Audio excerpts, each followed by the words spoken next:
Racing, Father's Day at CBY. Slow beginning for Battalion Runner's Kid, Rose View. Last, about 15 out of it. Collected Glory soars off to the early lead at 3-1. Collected Glory opens up 1.5 on Mighty Maddie. After that, Shamaville a bit wide around the turn, but only 3 lengths out of it, and 1 clear from Too Hot to Stop. Well strung outfield, and Collected Glory's going kind of fast. After that, Fall Moon 5th, 7 from the lead, 2.5 clear from Rose View, who has recovered and is 9 lengths from the front. Pace slows down. They have 4.5 furlongs to go. First, Family Day CBY, and Collected Glory has company in the shape of Mighty Maddie. Shamaville gets a great trip if good enough, 5 out of it, 2.5 clear from Too Hot to Stop. Rose View out of last on the move, and Fall Moon is 8 lengths rearmost. Collected Glory, and the leading man still by 1. Kelsey's all over Mighty Maddie. Shamaville's ranging in 3 lengths out of it to the outside with Eddie G. And behind that one is Rose View, also kind of a menacing presence. Rose View is firing after the bad start. Collected Glory still the one to catch Shamaville. Rose View 3 wide. These 3. Collected Glory, Shamaville, Rose View trying to get by Shamaville. Shamaville, Rose View prevails.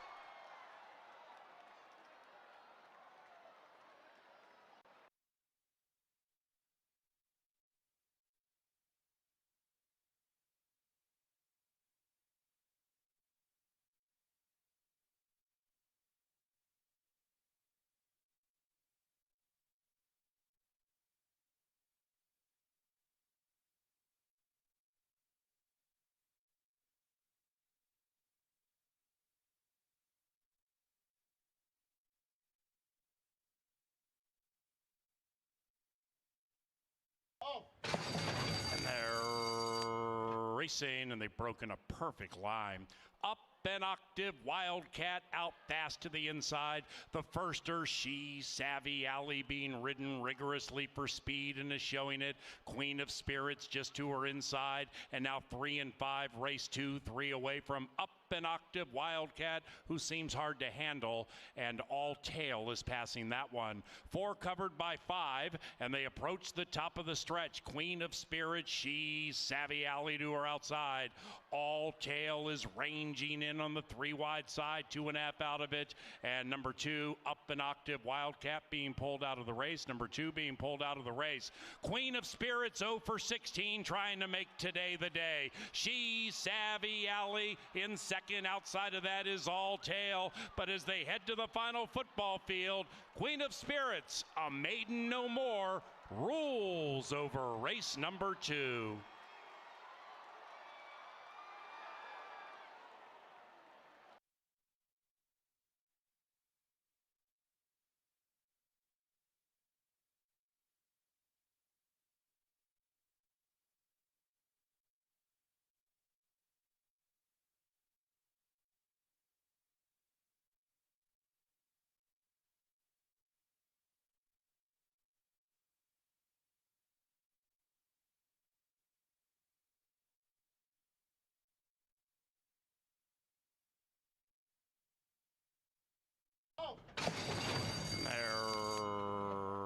Racing. The veteran Philo Beto wins the start, and with Kelsey Har tries to run away.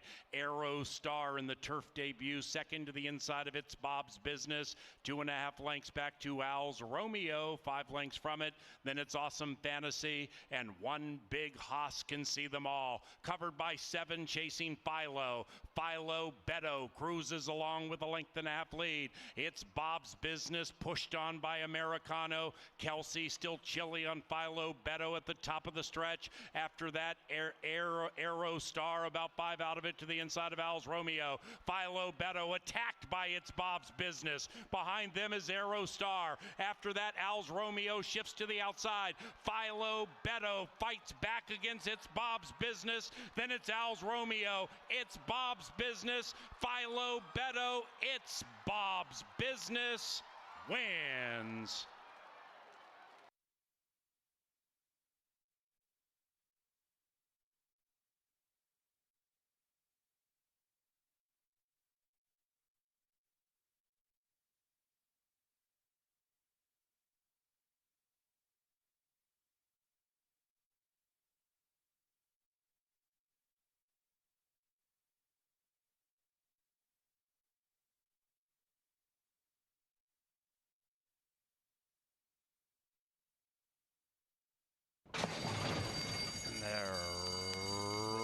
Racing, Raven's Quest has a quest to show immense early speed. Likewise for the bookender, Gotta Try Mischief, and 1 and 7, nearly in perfect harmony with 1 lap to go.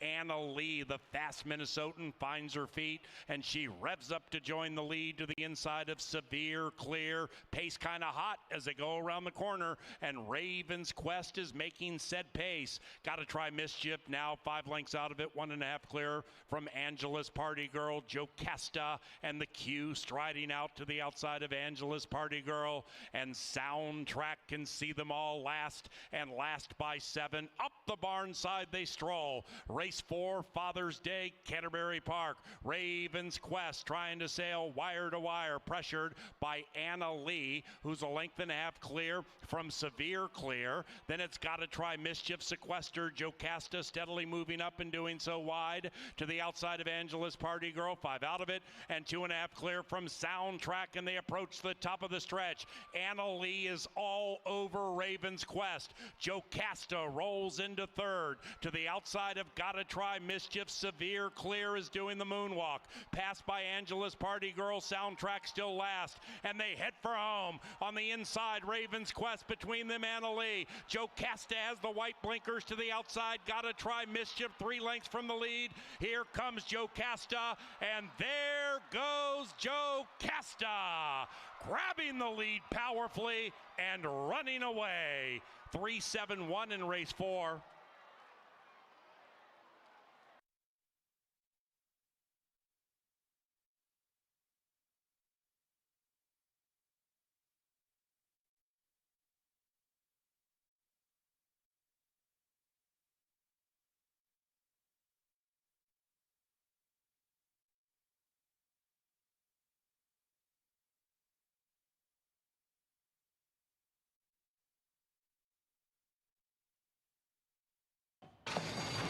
And they're racing. Ash River pops out speedily, and so does Noah's Gold. Now between runners, Stoff aggressively splits 2 and 4 and takes the lead. It's Stoff trying to run away by 1. After that, Smile, Smile, Smile, and No Bill's Campaign is 6 lengths from the lead. The 5 head into the far turn, and Ash River applies pressure to Stoff just to the outside. Smile, Smile, Smile right behind those two, and looming in as they approach the middle part of the turn and negotiate the top of the stretch. After that, Noah's Gold has dropped out of it. No Bill's Campaign just put that 2 in last. Round about the quarter pole, Ash River runs by Stoff, and Stoff at 2.5 to 1 is languishing. Smile, Smile, Smile to the outside of Ash River. No Bill's Campaign is finishing resolutely on the outside. Ash River has kicked clear by 4. No Bill's Campaign lunging very late. It is Ash River in a photo with No Bill's Campaign.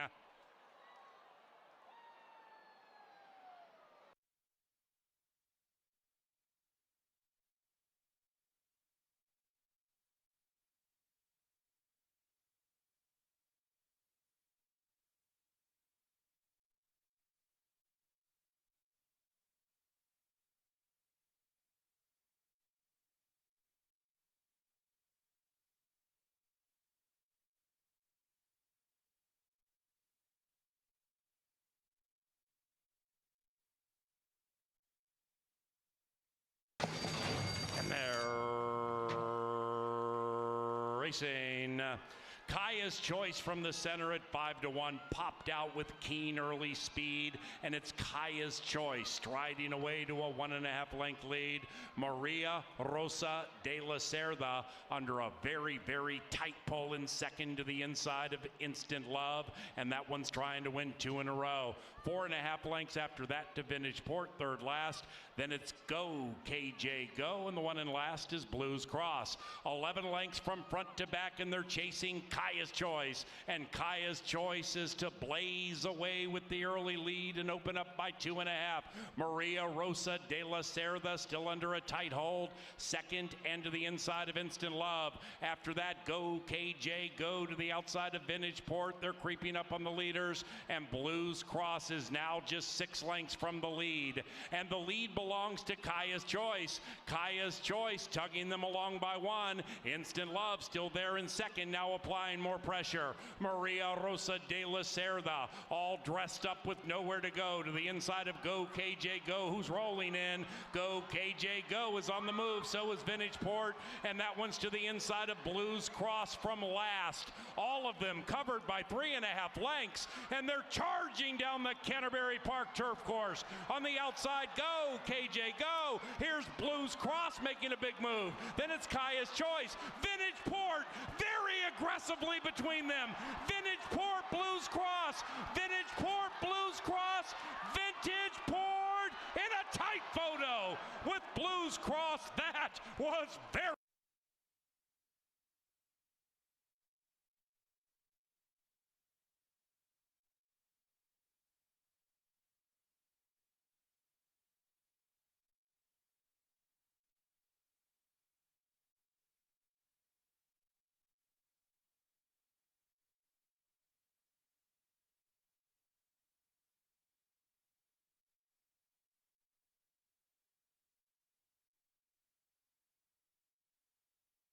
Happy Father's Day, and they're racing in the 7th, the Lucky Last, the Larry Last at Canterbury Park.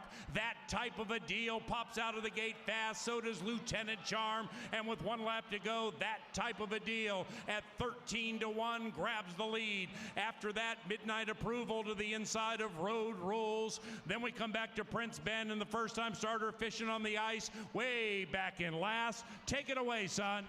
Thank you, Dad. Holding the lead still is that type of a deal. Constantino Roman hanging in there. Followed by that, we have Lieutenant Charm laying down the charm, doing his thing. You know what I'm saying? Right behind that is Midnight Approval, like he's got somewhere to be before that clock strikes 12.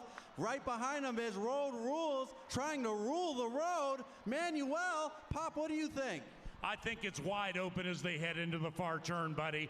But they better get going to catch that type of a deal. This long shot might mean business. Lieutenant Charm trying to be the general and rule over the field. After that, we have Prince Ben. Here comes Kelsey on Prince Ben. Kelsey won the first Father-Son Classic in 2018. Can she do it again? They're coming home now. Kelsey Har, sneaky, sneaky. Followed right behind her is Midnight Approval. Prince Ben is now in a tight lead with Lieutenant Charm. Lieutenant Charm, what have you got to say for that? Kelsey Har, Prince Ben, hang in there. She said nothing counts until the end. Kelsey Har with a strong, tight lead at 9-5. Kelsey Har far away as she takes it down. And she gave you a fist bump, little buddy, at the wire. That's the Father-Son Classic. It goes to Prince Ben.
Good afternoon and welcome to racing from beautiful Canterbury Park here in Shakopee, Minnesota, under partly cloudy skies, where the main track is fast and the turf course is listed at good.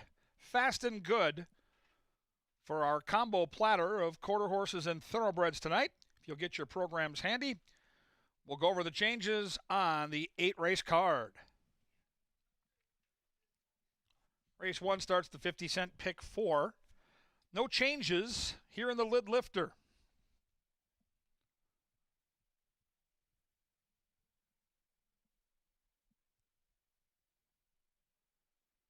It's quarter horses for races 1, 2, and 3. In race 2, scratch number 4, She's So Relentless. Race 2, take out the 4. Put Johnny Jude on number 5. Put Kelsey Haar on number 8. Haar on the 8, Jude on the 5, and the 4 is scratched in race 2.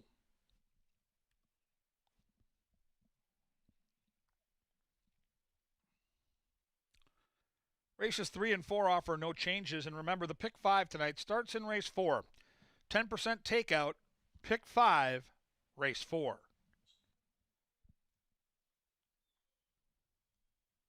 In race 5, a jockey change on number 1. Make the jockey Constantino Roman. Roman on the 1 in the 5th.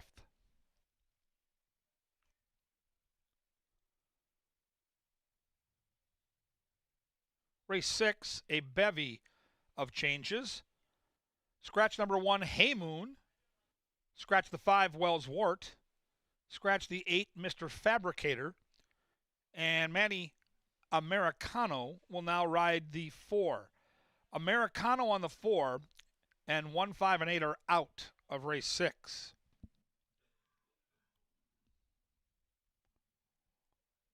Race 7, take out the 3, Ain't Behavin', and the 5, Arjun for Cars. 3 and 5, both scratched in the 7th.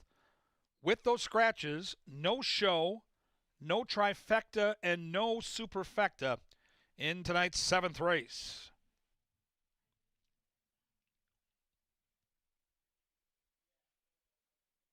Race 8 concludes the pick 5. Take out the number 5, Stability. Race 8, scratch 5.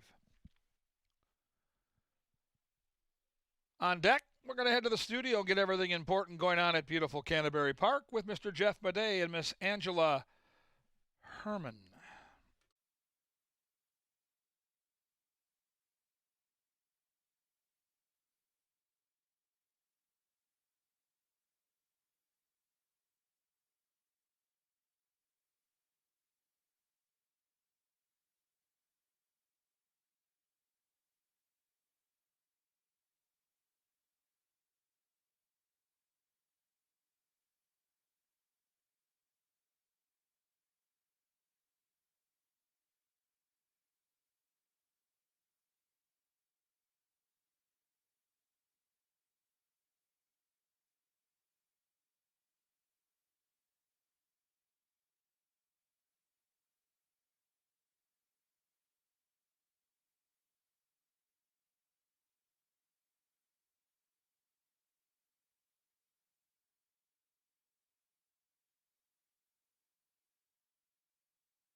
Well, welcome to Canterbury Park, the start of the race week. We call it $2 Thursday with everything basically $2, but especially a can of Budweiser. Yes, of course. Jeff's favorite part of $2 night is the $2 beer. If you want to grab one of those cans, grab a few, however many you can handle responsibly, and go for it. And get in the door for $2. Grab yourself a hot dog for $2. There you go. There's the list of what you can get for $2. Not many places you can do that anymore. And you can also, well, root on Eddie Gallardo. You have a DJ between races. All kinds of stuff going on here on Thursday nights. And it's about to take off in about 22 minutes. I guess that's kind of fitting. And that happens every Thursday. Make sure you check out our calendar and see the Thursdays that we are running through the season, because that has become a fixture now on our schedule. Absolutely. And tonight we'll start out with 2 quarter horse races, followed by thoroughbred races on races 3 through 8. So quarter horses first, followed by the thoroughbreds. And that's kind of the way Thursdays will unfold, at least now, while the sun stays high in the sky for a long time. Let's get in the time machine and go back 41 years, Angela. June 26, 1985. It was the advent of pari-mutuel racing in Minnesota at a track, this track, that was then known as Canterbury Downs. And we take a look back. Watch this video. And out the wire, it's Space the winner by a half with Marty Hamilton. Pretty much just another day, you know. Get out of the gate in the first ever race at Canterbury this afternoon. There was a lot of excitement and hype because it was the first pari-mutuel race in Minnesota. So Faze becomes the first winner at Canterbury Downs. He'll go down in history, as will jockey Marty Hamilton. The winner's circle was crowded. He broke decent with the field, and then we kind of tucked him in. Martin Kitty came in from Washington, and he called into the races secretary, Tom Knusten. He said, well, what riders do you have available? I need to enter this horse, Faze. That's how I wound up on the horse. He started in the 7th position with jockey Marty Hamilton on board. Well, it was an initial kickoff, and everyone had a great time. People came with their coolers and their families. The rest is kind of history. The horse won, and it was very exciting. Actually, if you look at the crowds today, they're still substantial compared to other racetracks and venues across the country. And Mr. Hamilton is now our chief steward, Angela, here at Canterbury Park. This is his first year as a steward, but so it was nice to have a chance to flash back, because we have always talked about Faze over the years, right? Faze and Marty Hamilton aboard, get a chance to meet him now, and here he is as the steward looking back at that historic day. Well, it all comes full circle, doesn't it? You start things off here at the Downs. Now you can come back and make sure that everybody is keeping things in line. Not an enviable job at times, but still, I mean, if you've been woven into the fabric of Canterbury that way, good to see him back. And he is right about the fan base. You know, it was strong then. And you think back 41 years ago, there was no other, besides church bingo maybe, no other gambling in Minnesota. There was no lottery. Yeah. There was no Mammoth down the street, known as Mystic Lake. That didn't exist either. There was no blackjack. There were no slot machines. There was horse racing, and people came out and played that pick six. They chased that pick six like you wouldn't believe. Then along came the lottery and other forms of competition, but he's right when he comes back 41 years later and looks out and still sees crowds here at Canterbury. Yeah, it's not the most common occurrence across horse racing, and we got to thank everybody who's here and who comes and joins us throughout the season, because it is such a rare thing to see a crowd really put the energy into the building. You know, we try to put on a show as best we can. We can only lay out the parts to it. We got to have everybody come with us and have a good time. We hope that you do, but we really appreciate all the support from start to finish of our live meet. It just wouldn't be possible without you guys. And we have a big day coming on Saturday. A lot of stakes to go along with this. Some of the stars are going to come out to play in the Northern Stars Turf Festival, fittingly enough. And really, the action goes from start to finish on the grass, and with great stakes races along the way. Yeah, I do like that card. We've got an 8-race package with 5 of them on the turf, including 4 of those $50,000 stakes. Some of the ones that race fans going way back can recall. The Lady Canterbury. Now, that wasn't run in that opening year. It was run the second year when they had turf racing, and the Lady Canterbury was the first ever turf race run here at Canterbury.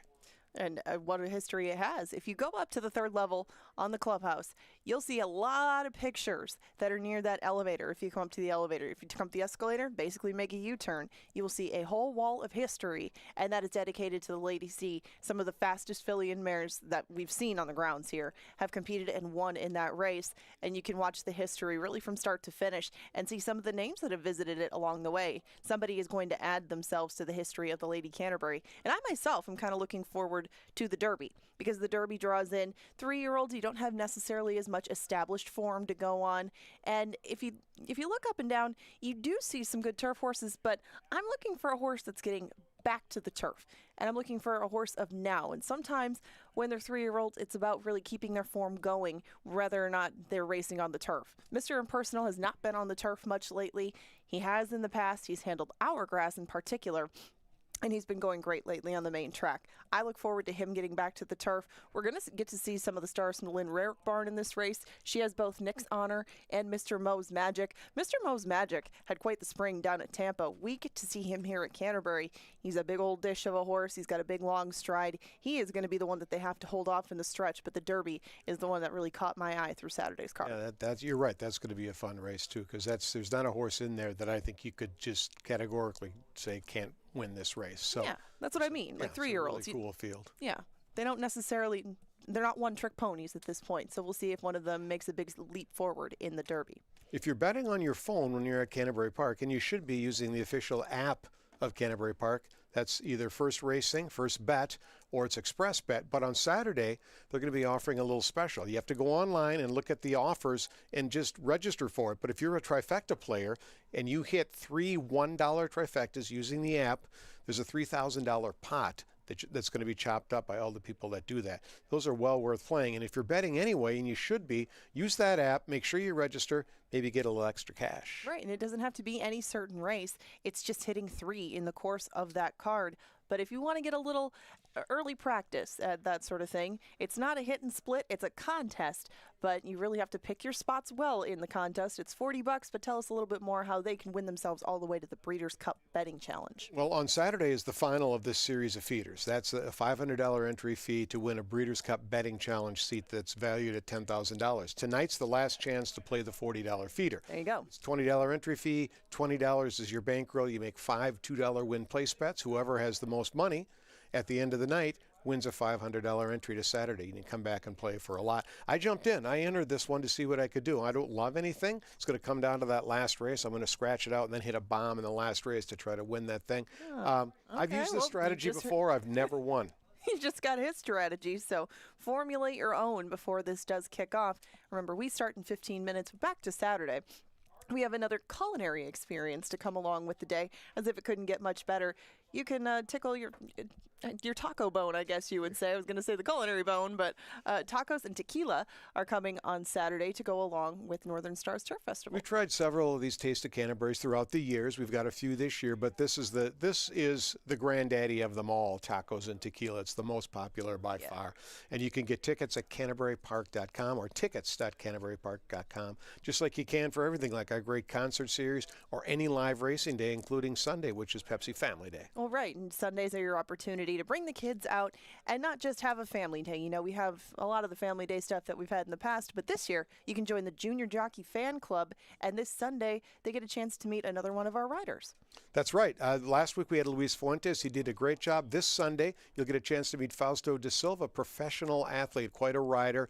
You'll see him in action a little bit tonight as well. But Fausto will be out after race 3 signing autographs, taking pictures with all the kids here at Canterbury Park. So that's going to be a lot of fun. And then we roll in from Sunday right into a 4-day race week. We'll race next Thursday. Then we come back on July 3rd for the best fireworks show in, I'd say, the 5-state region without a question. And then July 4th, we'll celebrate America with a 1 o'clock post time. Wiener dog racing, $2.50 admission, some $2.50 because it's the 250th birthday of America, if you're wondering why $2.50 for those of you not non-history buffs, perhaps. And then we race on Sunday again. So a 4-day race week ahead. That's going to be a lot of fun. July 3rd, though, 4 o'clock post time.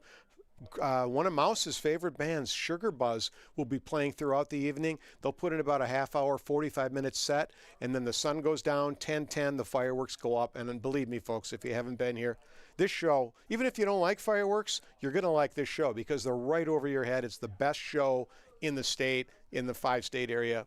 Could be the best show in the United States as far as I know. Well, people genuinely will sometimes go to like parking lots in the area if they can't make it out here in time or they can't find a place to park. It is worth seeing and also worth taking a look at as the Loeffler leaderboard. We'll take a very short look at the trainers and the jockeys because this race has remained pretty tight throughout. Mac Robertson ahead by 1, but the riders have now started to kind of clump together a little bit too. They've been jabs exchanged back and forth with both the jockeys and the trainers, and now you can see the jockeys, these top 3, now within 7 of each other. That margin has shrunk just a little bit. Manny Maricano making a splash in his first season up here, but that has been the case from the word go. Now, if you want to take a look at who they're riding tonight, we do have some rider changes. If you weren't here in time for Kevin, you can look at the past performances and get everything up to date at Brisnet.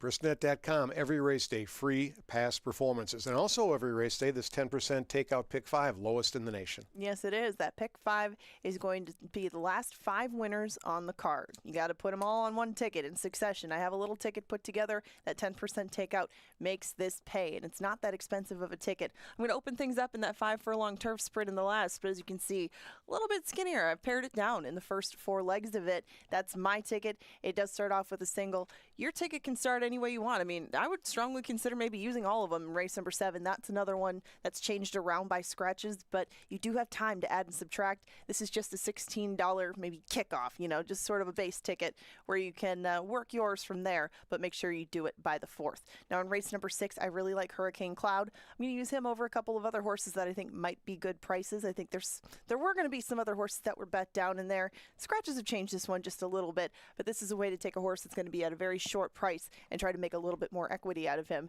And that's a $5 play. So $5, 2 combinations, $10. That's easy enough. In race number 6, Hurricane Cloud, a horse you went to go visit on top.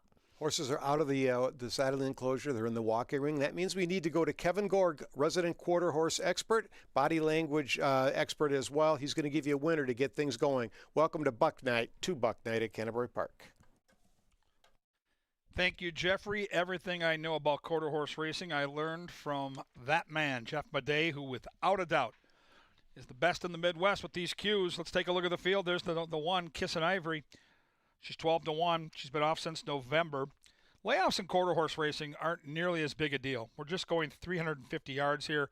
Knocked heads at Remington to start her career. She's lightly raced, only 4 starts.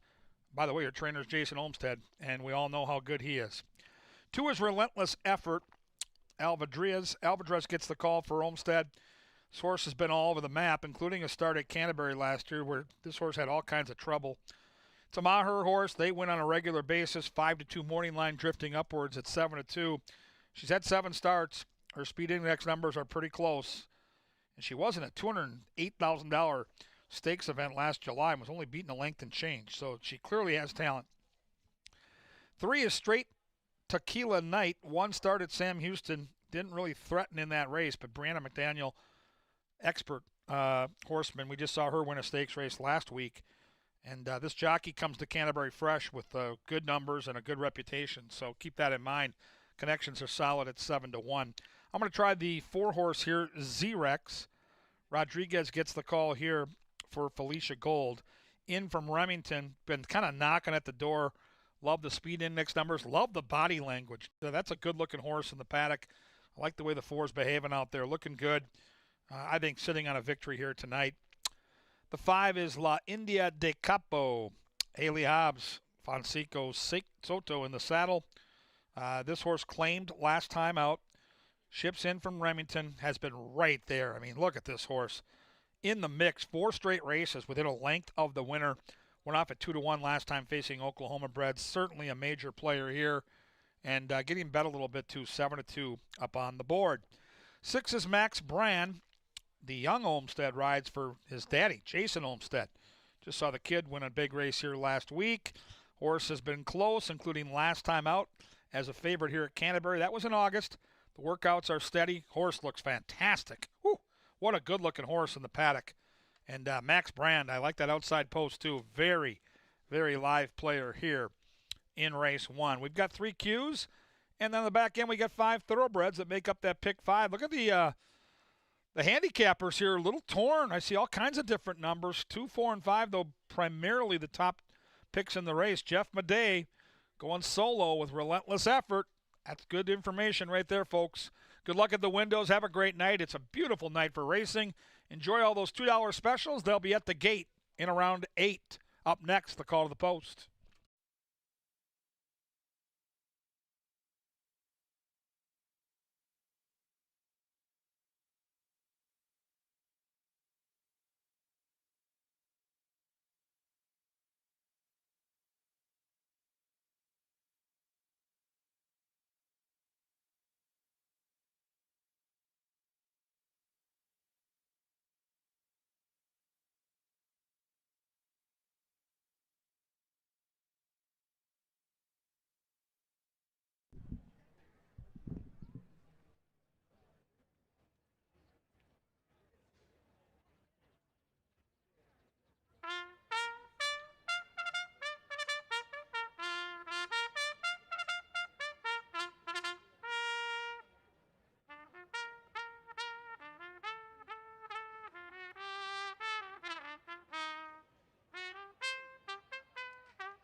Lynn Dykert, Canterbury's bugler. Have a good night, buddy.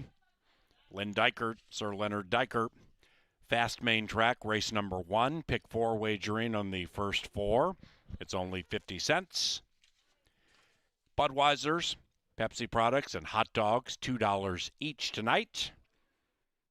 An evening racing is provided by Quick Trip, Loeffler, Maker's Mark, Minnesota Lottery, Apple Autos, Tri-State Bobcat, Minnesota Soybean Research and Promotion Council, John Deere, Maker's Mark, Anheuser-Busch, and Comcast Xfinity.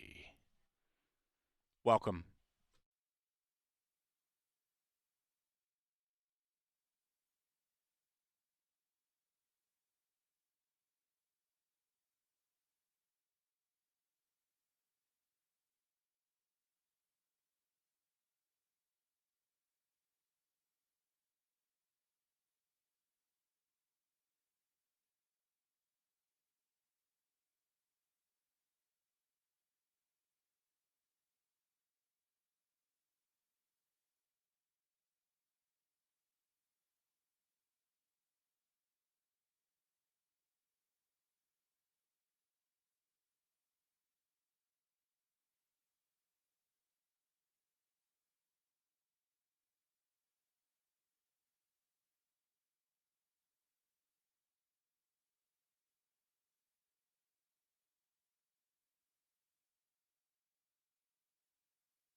3 minutes to race time. Welcome to our featured groups this evening. The Entrepreneurs Organization, Lighthouse Management, Celestica, and the Insurance Brokerage Event.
One minute.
It's race time.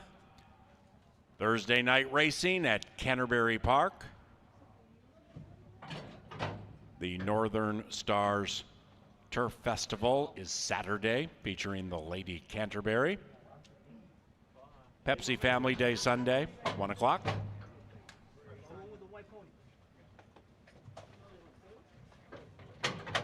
Z-Rex.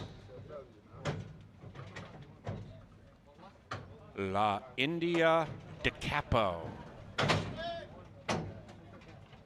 Max Brand.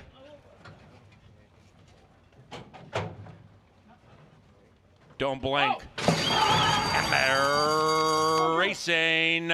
Z-Rex was off a bit awkwardly, but has recovered brilliantly. Z-Rex in the center, a menacing presence, relentless effort, firing on the inside. So is La India de Capo to the outside. La India de Capo caps race one with a victory at 3-1.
A photo finish, race 1, 18.10, the final time.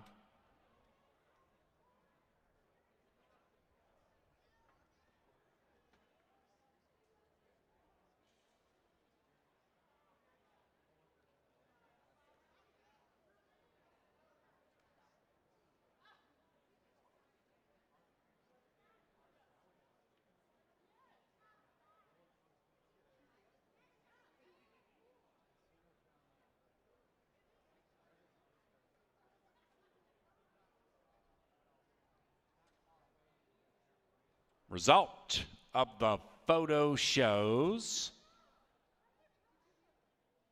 5-4-2-3. Lindia DiCapo first, Z-Rex second, Relentless Effort third, Straight Tequila Night fourth, unofficial.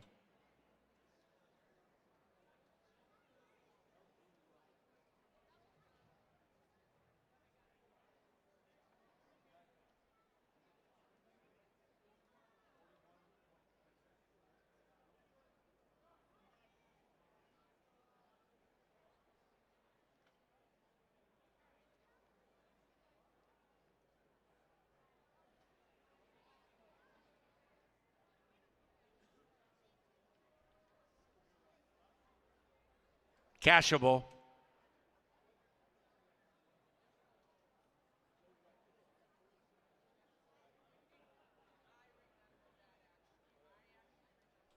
Race 2 is next. It's about 20 minutes from now. Scratch number 4. She's So Relentless. Couple of rider changes. Number 5, Flying First Class, ridden by John Jude. And 8, Liberté R3 is ridden by Kelsey Haar.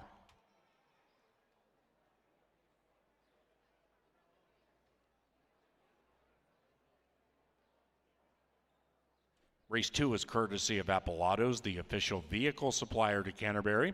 Also Comcast, Xfinity, and Furniture Mart.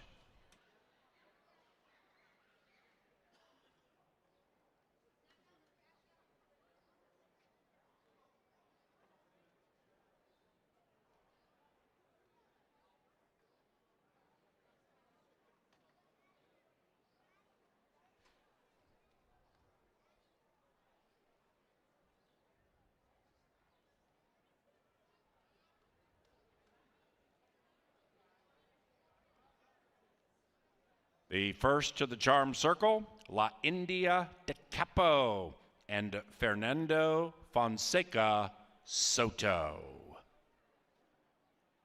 Big Lake Ranch owns the Victoria's 5. Haley Hobbs is the winning trainer.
Z-Rex was off a bit awkwardly, but has recovered brilliantly. Z-Rex in the center, a menacing presence. Relentless Effort firing on the inside. So is La India de Capo to the outside. La India de Capo caps race 1 with a victory at 3-1.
Welcome out to the paddock. Sun-splashed as we are. We get ready for a big race week ahead, highlighted by Saturday night's Northern Stars Turf Festival. 5 tremendous stakes races. We've been up in the press box handicapping for about 5 or 6 days now. The card looks outstanding. Make plans to be here. First post Saturday is 5 o'clock. Some of the top trainers and horses in the Midwest will navigate their way to Shakopee for Northern Stars Turf Festival this Saturday at Canterbury. Let's build your bankroll for the weekend by taking a look at a nice quarter horse maiden race. They're going to dash 250 yards and just not a lot of data to go on here. Very limited starters, some firsters in here, and I had a really hard time. My top pick in the race scratched, so I scratch into my top pick now. I thought the 4 was in a very good spot for victory. We'll wait for another day. But number 1 is Our Relentless Dynasty, and this is a horse that Angela fancies. This is Jason Olmstead with his kid in the saddle. I don't love the post. Inside post for me with quarter horses can be a little tricky. You can get squeezed out of the start, and with that rail down there, it can get kind of pesky, but man, this horse looks so good in the paddock. I mean, bouncing on the toes. I watched this horse earlier getting saddled.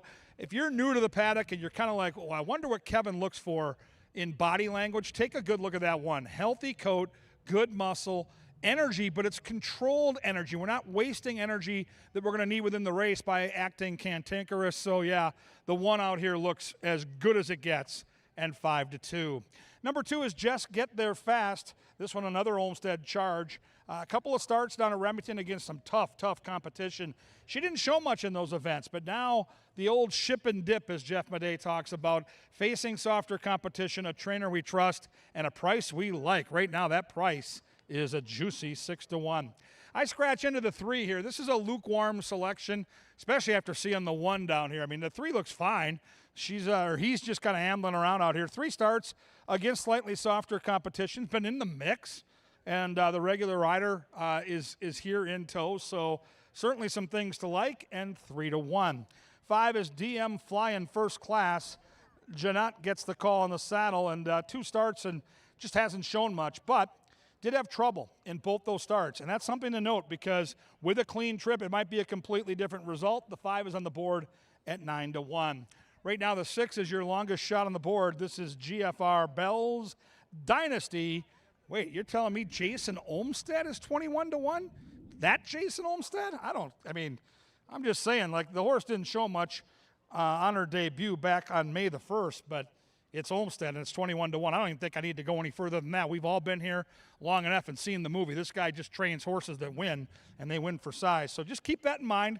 The 1 looks like the horse to beat for sure, but again, Olmi at now 20-1 caught the eye. Paul Allen's selection's getting bet. How about this? A first-time starter with a morning line of 8-1.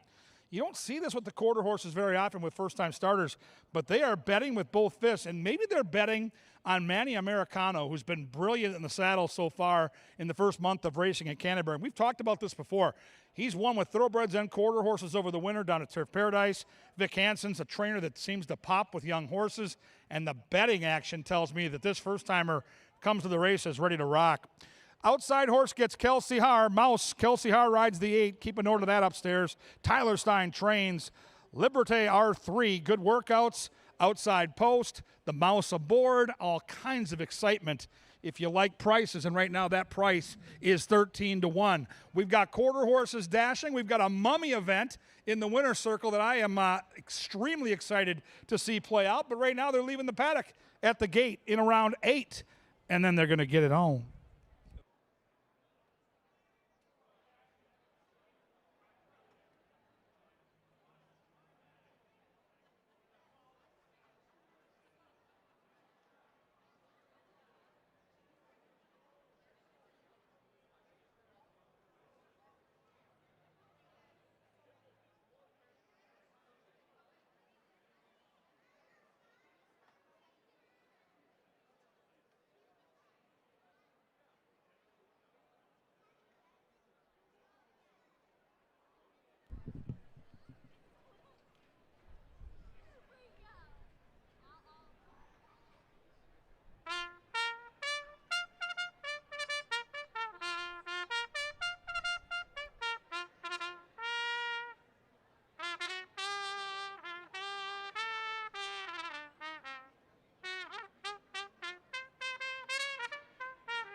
Race 2 is on the horizon. Scratch number 4. Number 5, DM Flying First Class, picked up by John Jude. And 8, Liberta R3, picked up by Kelsey Haar.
All right, ladies and gentlemen, directing your attention down to the winner's enclosure. These lucky ladies are going to play the Mummy Contest. We have a beautiful stage here at Canterbury that's not there right now, but usually is. And here come the Mummies coming to town later this summer. Well-regarded band, kind of a niche band. Jeff Medea, the original drummer, and here comes the Mummies. So very exciting that one of our own has a connection to this great band. Here's what we're going to do. Lucky is our judge. Our mascot will pick the winner. They're going to be given 30 seconds to mummify their partner. Whoever does a better job of mummifying their partner, Lucky will decide. They get the tickets, and this is a VIP ticket package to Here Comes the Mummies. Second place gets a daily double pack, which is free money at Canterbury Park, so everybody goes home a winner. 30 seconds on the clock. Ladies, ready, set, go. And there go the Mummies. We've got a spin doctor in play. It's called this. We got a fumble. Fumble. We're 10 seconds in. We got a real debacle over here. The spin doctor takes the lead. Clock is winding down. Final 12 seconds. Final 10 seconds. Keep spinning. Keep working. 5, 4, 3. Fumble. 2, 1. Stop. Lucky, it's usually a very tough decision, and I'm not trying to sway the judge, but to me, this looks like a no-brainer. Who wins the tickets tonight? Hey, give them a round of applause. I got to ask you, the fumbles, not one but two, what happened? I don't know. It's okay. No strategy, but you get a daily double pack. You're going to be just fine. Give them a round of applause. They tried their very hardest, but the Mummy concert tickets were easy to decide for Lucky tonight. 3 minutes to the Hashimoto.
Backing them all out.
Ladies and gentlemen, scratch number 5, DM flying first class. Number 5, a late scratch.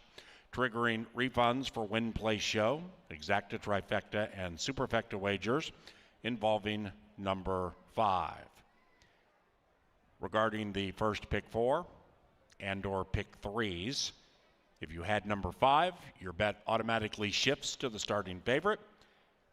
There will be a consolation double paid to number 5 from the winner of race 1.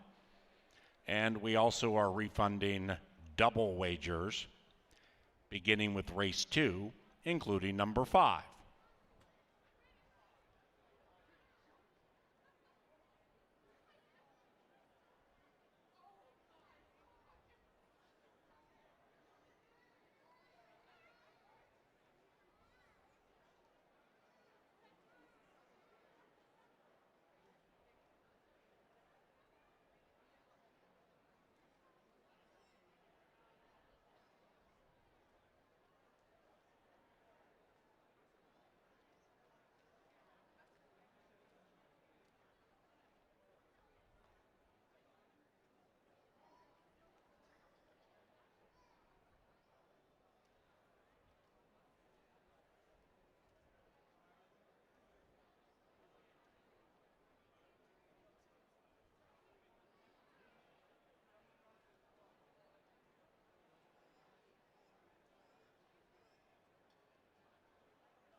Back at the starting gate, race 2, take 2.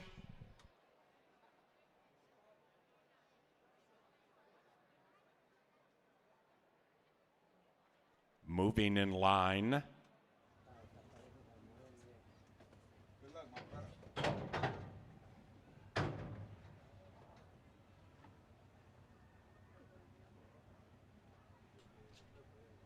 Our Relentless Dynasty. Jess get there fast. Hawk, yeah, I'm fast.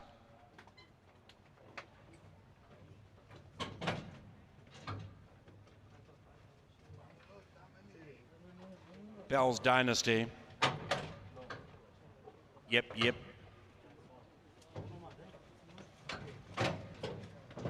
Libertad R3. Ooh, now number 3 rearing. Quarter horse babies.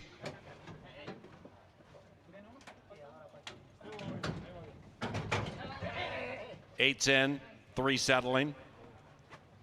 Here come the babies. On to where they go. Our Relentless Dynasty won the start by a half length. After that, Hawk, yeah, I'm fast. And outside of that is Yep. 1-3-7 to the line together. But it's all about that one at 7-5. Our Relentless Dynasty first.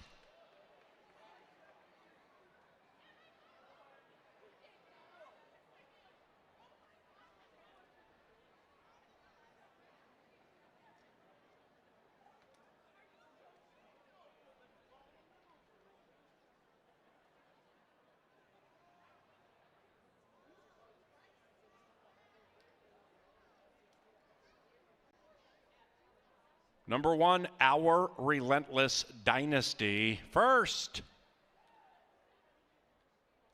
Yep, second. Hawk, yeah, I'm fast, third. Bell's Dynasty fourth. It's unofficial.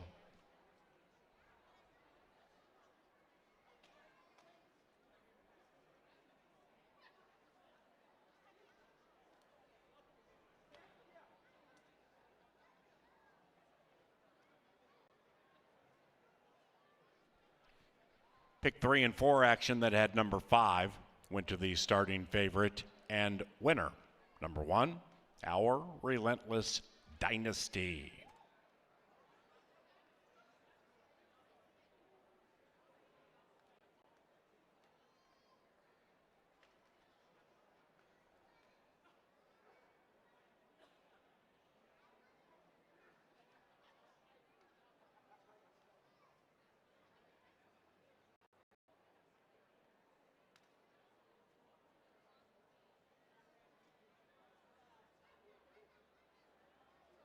Race number 2 is official. Trifecta paid $16.75. It was chalk all odds.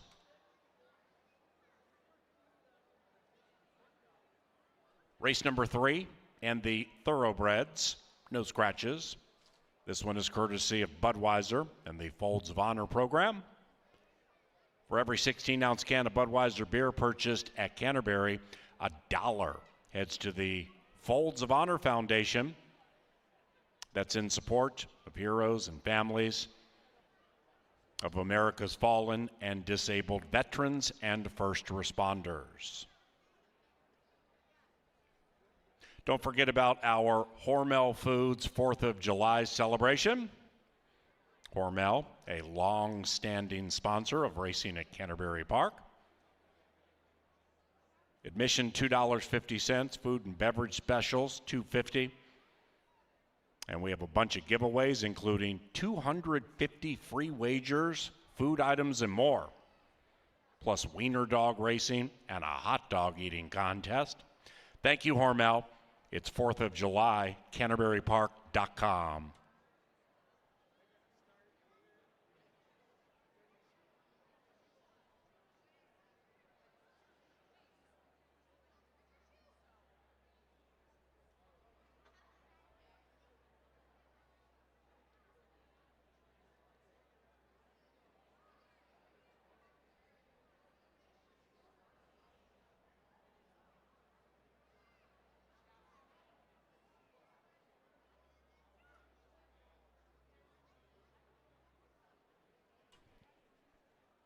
Third time's the charm for our Relentless Dynasty. And the winning jockey, Ryder Olmsted. The winning owners, Tom Maher and Amber Olmsted. And the winning trainer, Jason Olmsted.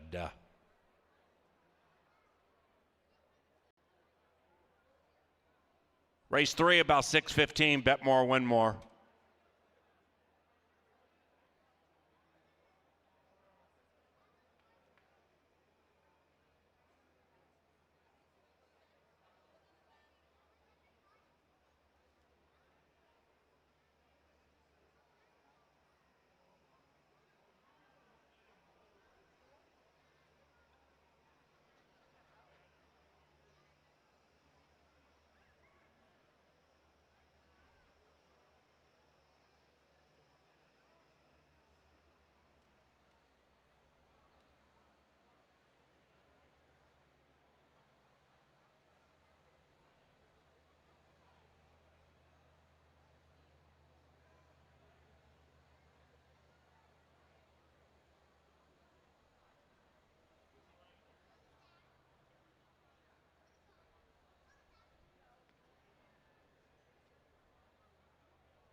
And away they go. Our Relentless Dynasty won the start by a half length. After that, Hawk, yeah, I'm fast. And outside of that is Yep, Yep. 1, 3, 7 to the line together. But it's all about that one at 7-5.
Quarter horses are complete for the evening, and now we go to thoroughbreds for race number 3.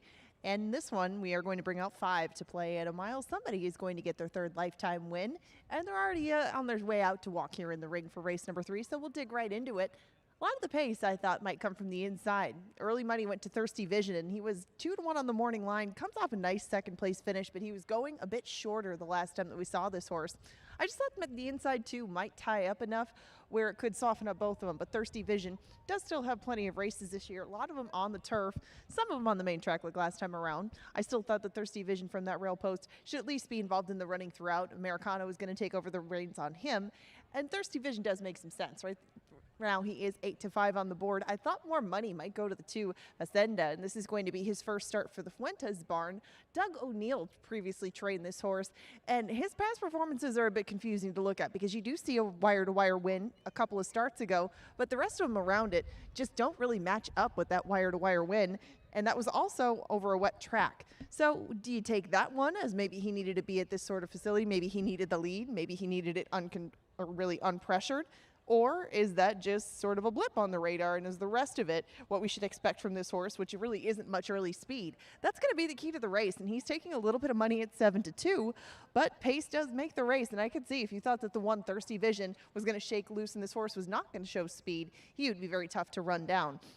Now, with the thought that these 2 might tie up front, that should help Aeromax. And I got to say, Aeromax is a little bit warm down here, but he has the most proven commodity over Canterbury's main track. He hasn't missed a check here, and we haven't seen him in quite some time, but he was racing right around this level. He usually comes from the back, and I would expect this horse to be the trailer early. If you're looking for somebody to come from way, way out of it, usually Aeromax is the one bringing up the rear, but he always is coming late. It's just how much pace he does to get to develop in front of him. And I thought maybe the outside 2 could get the jump on him, and so I end up along with Kevin and Paul on the 4 Mongolian Champ. Now he is going to stretch out in distance for his second try up here, but the first one wasn't bad at all. He was making some headway on his stablemate R&R Audible. He was 3rd. He was pretty well back of them. He got up for a pretty easy second in the stretch. I mean, he wasn't threatening his stablemate that day, but a lot of the horses from that spot would take a lot of money in here, and so is he right now at 9-5. The outside horse provides a bit more value if that's what you seek, and he should probably, I would think, get a similar trip to Mongolian Champ.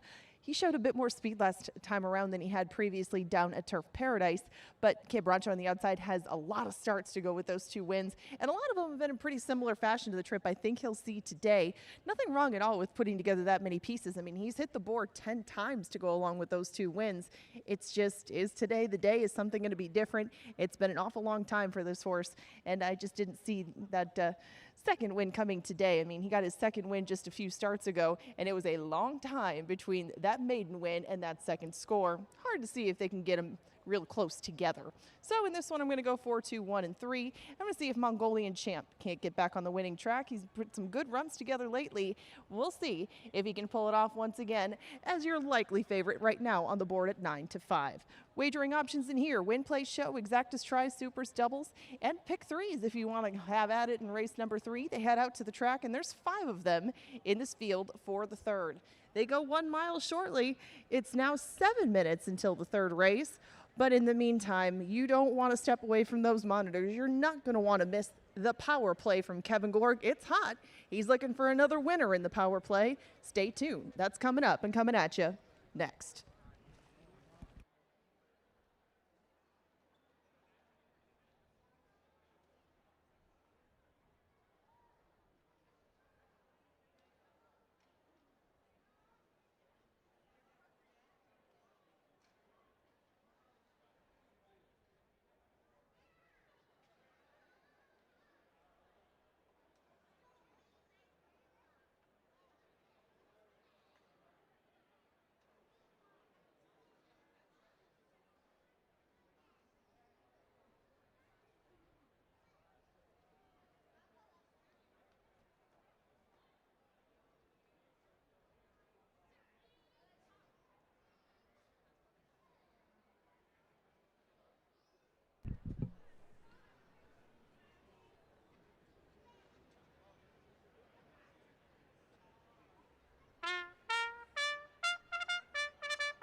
And it ain't come for race number 3. We have no scratches. Fast main track race, and they take off in 5.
Welcome upstairs to the Press Box TV studio. Thank you to Tri-State Bobcat for their sponsorship of the Power Play. We're going to find a horse within the pick 5 that we can key on, maybe single the horse, maybe make a win bet later on the card. It's race 5, number 5, Mr. Who. Let's look at the particulars. Beaten last time by Sir Exton, who's in this race. I'm going to go back to the start of that last race and show you why this horse might be worth a shot today. The 9-year-old knows how to win. 16 career wins out of 70 starts. Americano, who rode him last time, our top jockey, he rides back. Trainer we trust in Silva, 32% on the year. Couple of good starts at Canterbury. So he got beat. You can see it. Over 5 lengths. That's a problem. How do we make that up? Let's watch the start. This is a horse that's normally out early and near the front. Gets shuffled to the back. We'll watch the replay in full speed. Not a great start. Behind the 8 ball right away. And even though this is a small field with only 5 horses, now we're going to be forced, as they run by the judges, to go on the wide side. And this horse was in chase mode as soon as he stumbled out of the gate and really never got into a good position. Meanwhile, Sir Exton with the green hat there gets the comfortable, easy early lead and parlays that into a victory. Different trip, different result. A revenge match tonight in race 5 for number 5, Mr. Who. Good luck, everybody.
And the horses are arriving at the starting gate. It's post time for race number 3.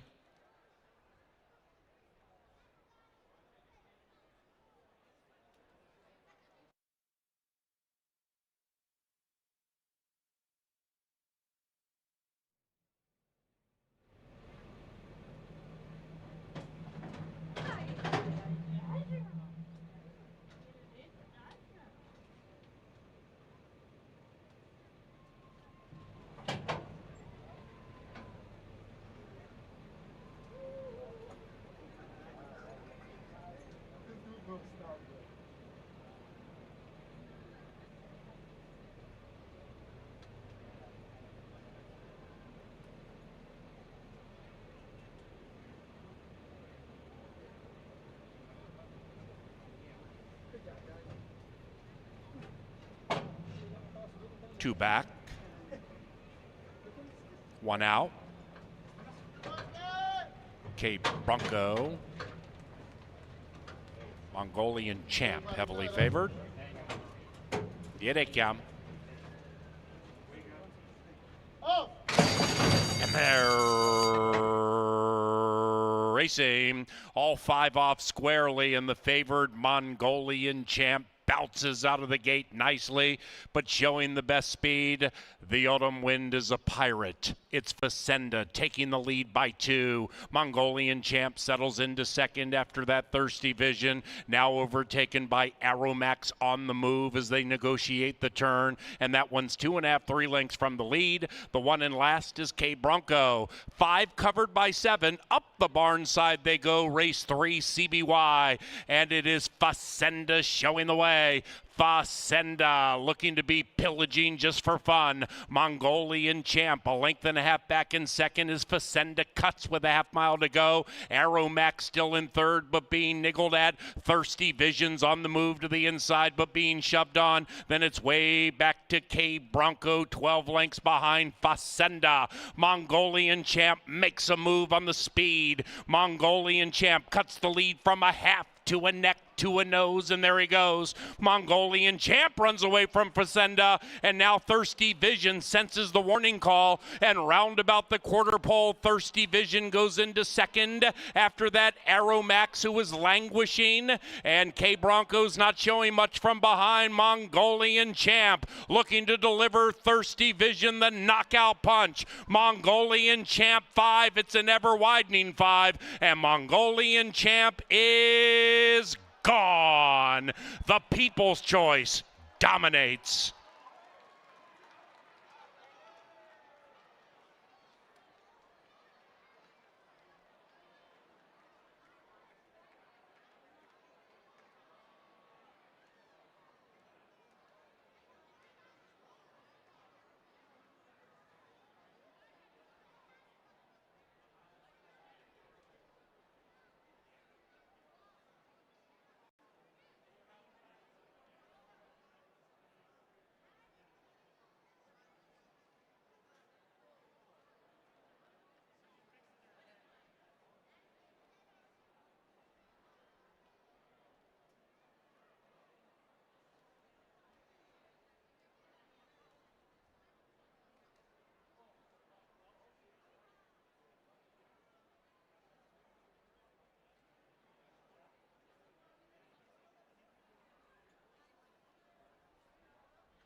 The third race is official.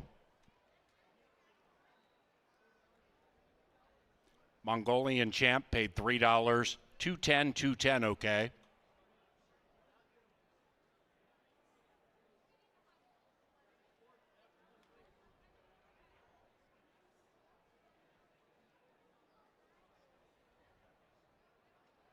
Race number 4 is 23 minutes from now. Our turf course is listed as good. And the rails all the way to the inside. Canterbury Park pick 5 time, about 8:45, 50-cent pick 5 with a nation low 10% takeout. That's race 4. Mongolian Champ wins race 3 and is in the winner's enclosure with Constantino Roman and family. The winning owners are Mike Hellendrung and Tim Padilla. Tim Padilla is the winning trainer. The 4th race is courtesy of Jim Beam Bourbon. Elegant, smooth, refined. And also by Busch Light, a proud sponsor of racing at Canterbury Park.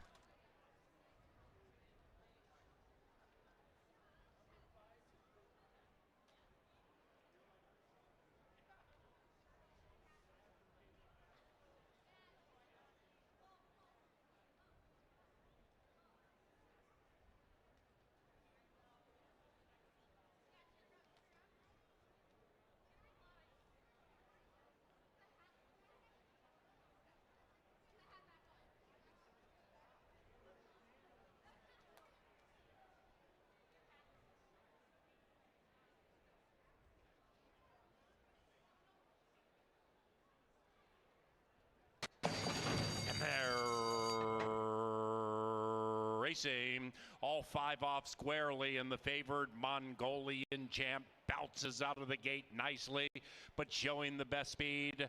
The Autumn Wind is a pirate. It's Facenda taking the lead by 2. Mongolian Champ settles into second after that Thirsty Vision, now overtaken by Aromax on the move as they negotiate the turn, and that one's 2.5, 3 lengths from the lead. The one in last is K Bronco. 5 covered by 7. Up the barn side they go, race 3 CBY, and it is Facenda showing the way. Facenda looking to be pillaging just for fun. Mongolian Champ a length and a half back in second as Facenda cuts with a half mile to go. Aromax still in third but being niggled at. Thirsty Visions on the move to the inside but being shoved on. Then it's way back to K Bronco, 12 lengths behind Facenda. Mongolian Champ makes a move on the speed. Mongolian Champ cuts the lead from a half to a neck to a nose, and there he goes. Mongolian Champ runs away from Facenda, and now Thirsty Vision senses the warning call, and round about the quarter pole, Thirsty Vision goes into second. After that, Aromax, who was languishing, and K Bronco's not showing much from behind. Mongolian Champ looking to deliver Thirsty Vision the knockout punch. Mongolian Champ 5, it's an ever widening 5, and Mongolian Champ is gone. The People's Choice dominates.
The sweet sounds of Miss Taylor Swift, who next weekend will be taking her nuptials with one of our favorite tight ends, Travis Kelce, rumored to be at Madison Square Garden. The buzz is everywhere. I'm excited. I'm a Swiftie for sure. 3 daughters. Are you kidding me? Race 4, though, it's pick 5 time. That's about the only thing that gets me more excited than hearing Taylor Swift is we get to bet the pick 5, and it's a humdinger. Now, the first 4 races, you're going to have to kind of navigate your way through smaller fields. But I'm telling you tonight, the last race of the pick 5 is maybe the best betting race of the week this week at Canterbury. It's a full field. It's a turf sprint. There's about 7 or 8 different ways you can go in the last race. So I strongly encourage you to play the pick 5 because if you get one big price home, and my horse in the last race is going to be a number, that pick 5 is going to pay, and it starts right here. Here we go, pick 5 starter. Number 1, Mendelssohn Joy. Paris gets the call here. One time this year at Canterbury, but lifetime. Check out the turf numbers on our turf course. 8 starts, 7 for 8 inside the trifecta. And you get a morning line set by a professional here at the track of 5-1. You look up and see 14-1. In the business, we call that an overlay, and overlays are a bettor's friend. Number 2 is Zoffarelli, the Irish-bred Fuentes gang in play. Ran a sharp second behind Athens Moon, who likely goes favored here. Zoffarelli will be charging from the back of the pack. It makes all kinds of sense at 2-1. Number 3 is Heavenly Deacon. This is a Minnesota bred facing Open Company. The jockey is Eddie Gallardo. He's been on fire. They won together last time in a race that was taken off the turf because of weather and run on a muddy track. And the way that horse won, Heavenly Deacon, tells me this horse is in good form at age 5 on the board at 7-1. Number 4 is Lightning Struck. Kelsey Haar gets the call for Bobby Klein. Mouse went to the ATM, so we know what he's doing here. On the stretch out, in from Prairie Meadows. And as I've talked about before, if you see a horse entered in a turf race at Canterbury that last raced at Prairie Meadows, they're here because there is no turf course in Altoona, Iowa. Sneaky horse, good long shot jockey, 9-2. I'm on Athens Moon. I got Lone Speed, baby, loose as a goose. Athens Moon should be out there dictating terms. I love the way Americano rides. He's back on board. Silva the trainer. I mean, there's just nothing I can say that's negative except for the likely price. I think this horse probably ends up going off as the betting favorite. We'll see if Athens Moon can take him every step of the way. 6 horses taking money. This is Slip Mahoney. Mac Robertson's charge. Good-looking gray down here in the paddock, too. On the muscle is Slip Mahoney. Last seen in March at Oaklawn Park. This horse has been to Saratoga, Churchill Downs, Keeneland. I mean, we got Gary Contessa here today, one of my all-time East Coast favorite trainers. He's been to a lot of these tracks, so maybe he fancies Slip Mahoney. I've seen Gary and Contessa win big races at Saratoga for years. It's cool to have him here at Canterbury. Mac Robertson and Slip Mahoney are 7-2. That's on the gray, who will be the outside marker in this beautiful-looking 6-pack that's set to duel at 1 mile on the turf. It's the pick 5. It's turf racing, and it's beautiful Canterbury Park. It's all coming up and coming at you next.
Ladies and gentlemen, the call to the post and the esteemed Sir Leonard Dykert.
We don't have very long before the 4th, so let's talk pick 5, shall we? A horse that I like a lot in there, and a lot of people like along with me after the scratches, is coming up in race number 6. We do have a few scratches out of there, but I'm sticking with the 4, Hurricane Cloud, who's going to be coming from off the pace. And real quick, we'll just take a look at why. Now, this is the exacta that I put together for that race. I do like the 6 and the 7 at a bit of a price underneath, especially North Arm Bay, the 7, now that there is some speed scratched out of here just to his outside. But back to Hurricane Cloud. This is his past performances, and you can see almost all of them are on the turf. When he came up here to Canterbury for the beginning of the summer, he had to run on a muddy track. But we'll cross that out and factor in more that race last time around, because it's basically the same qualifiers for the race that he has today. It's a very similar group. He runs it right back, and that day he was very impressive. That day he was making a class drop into $7,500 claimers. He's in a similar sort of group today. I think he'll get a similar setup, and I expect the result to be similar. That would be a W for the 4, Hurricane Cloud, in race number 6. Good luck.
It is now race time. Into the gate for the 4th.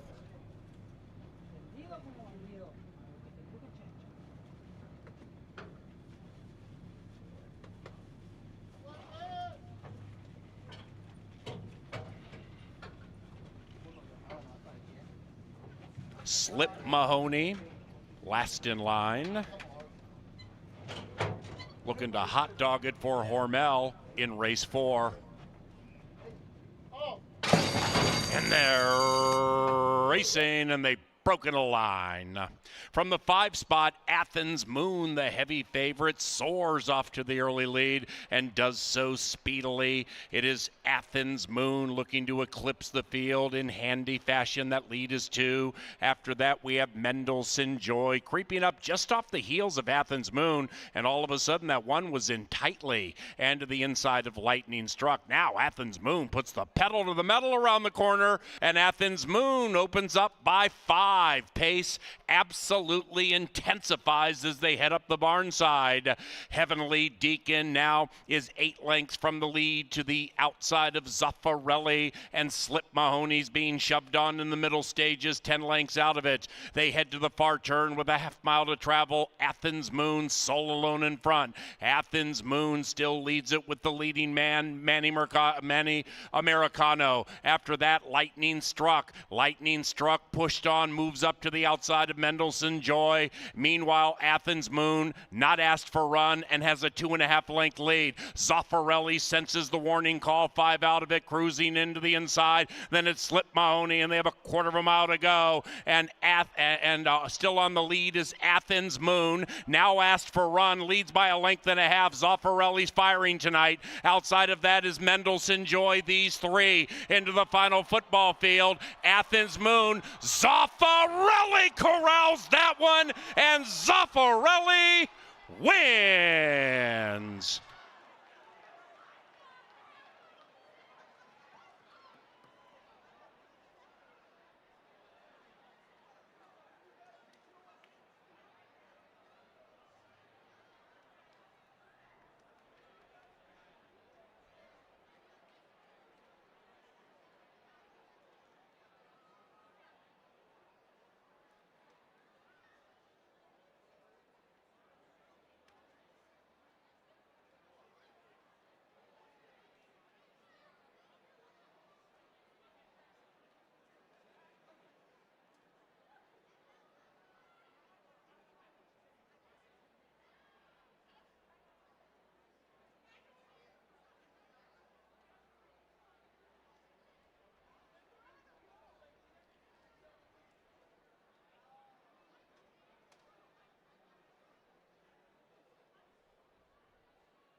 Number 2, Zaffarelli ran first.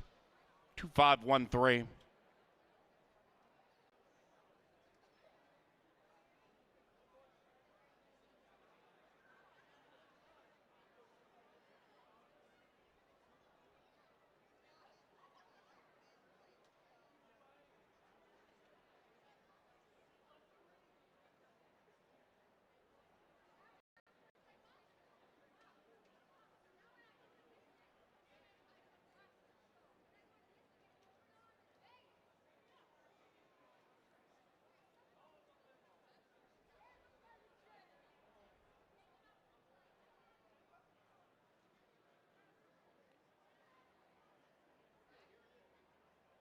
And race number 4 is official. The first pick forward today paid $50 and change. Race number 5 takes us back to the fast main track. And we have pick 4 wagering on the final 4 live races this Thursday at Canterbury Park. Number 1, Little Trouble, is now ridden by Constantino Roman. Race 5 about 22 minutes from now. Thanks to Pepsi, John Deere, and Continental Diamond.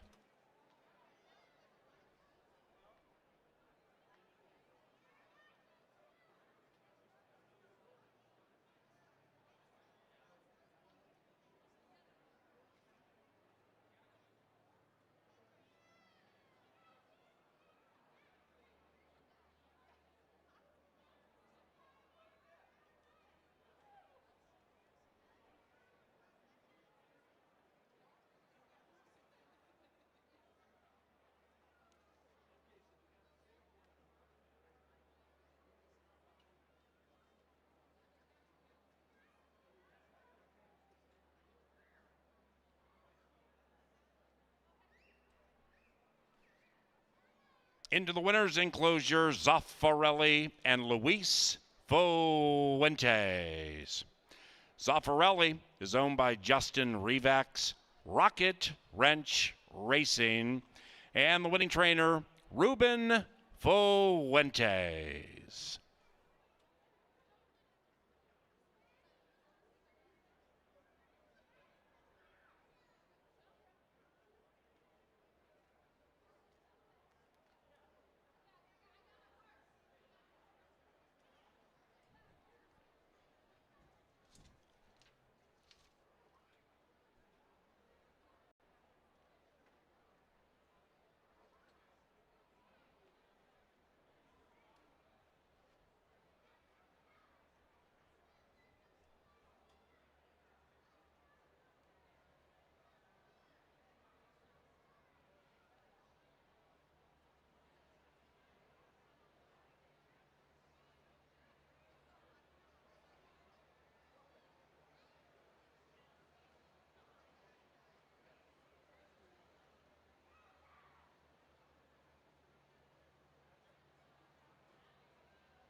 racing, and they've broken a line.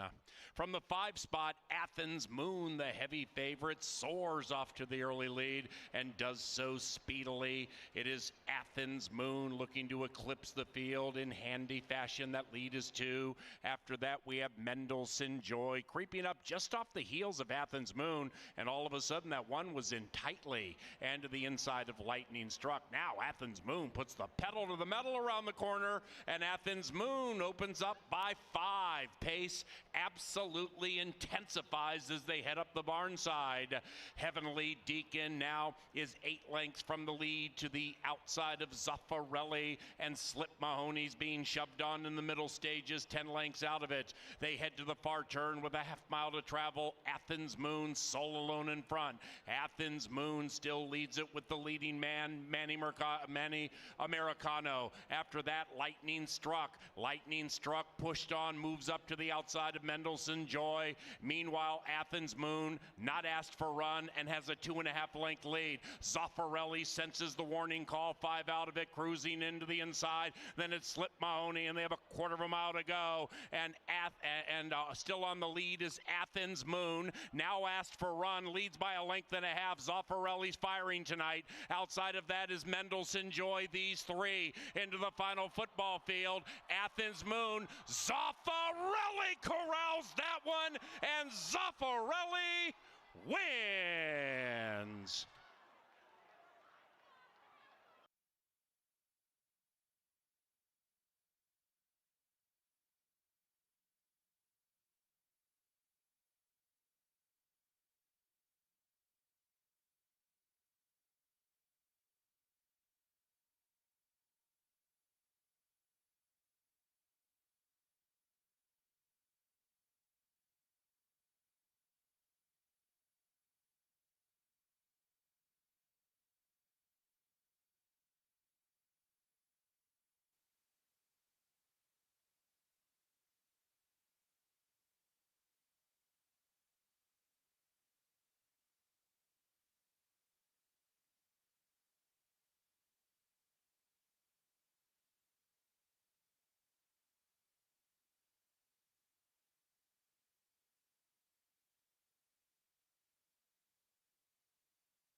racing. Z-Rex was off a bit awkwardly, but has recovered brilliantly. Z-Rex in the center, a menacing presence. Relentless effort, firing on the inside. So is La India de Capo to the outside. La India de Capo caps race 1 with a victory at 3-1.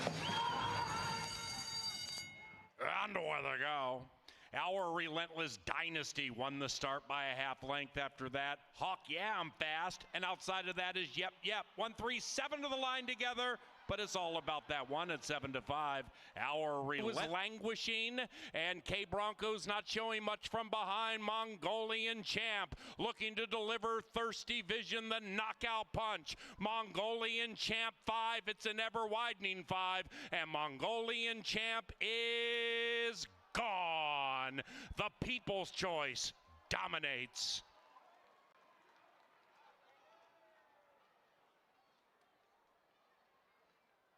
And still on the lead is Athens Moon. Now asked for run, leads by a length and a half. Zaffarelli's firing tonight. Outside of that is Mendelssohn Joy. These three into the final football field. Athens Moon. Zaffarelli corrals that one, and Zaffarelli wins.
Well, handicapper Jeff Madej was bullish on Zoffarelli, and Zoffarelli makes Jeff proud down the stretch, comes and gets all the money. A mild upset to start the pick 5. You just saw it on our TV monitors. Saturday night is Northern Stars Turf Festival night. We've got some of the best turf horses in the Midwest shipping into Canterbury Park. Trainers, big names in the game like Larry Ravelli, Jonathan Thomas, knocking heads with our guys here, Jose Silva, Mac Robertson. It's a really cool card. Saturday we start at 5 o'clock, and of course this weekend, Sunday is always about the kids with Pepsi Family Day. Second leg of the pick 5.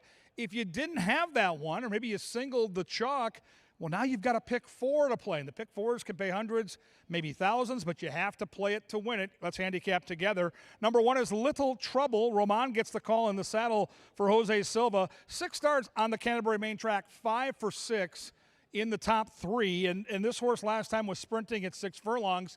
And if you go back and watch that replay, the way that Little Trouble finished that race, it sure looks and feels like Little Trouble is begging for more ground, and that's exactly what the Sharp Barn does as Jose Silva now stretches him out.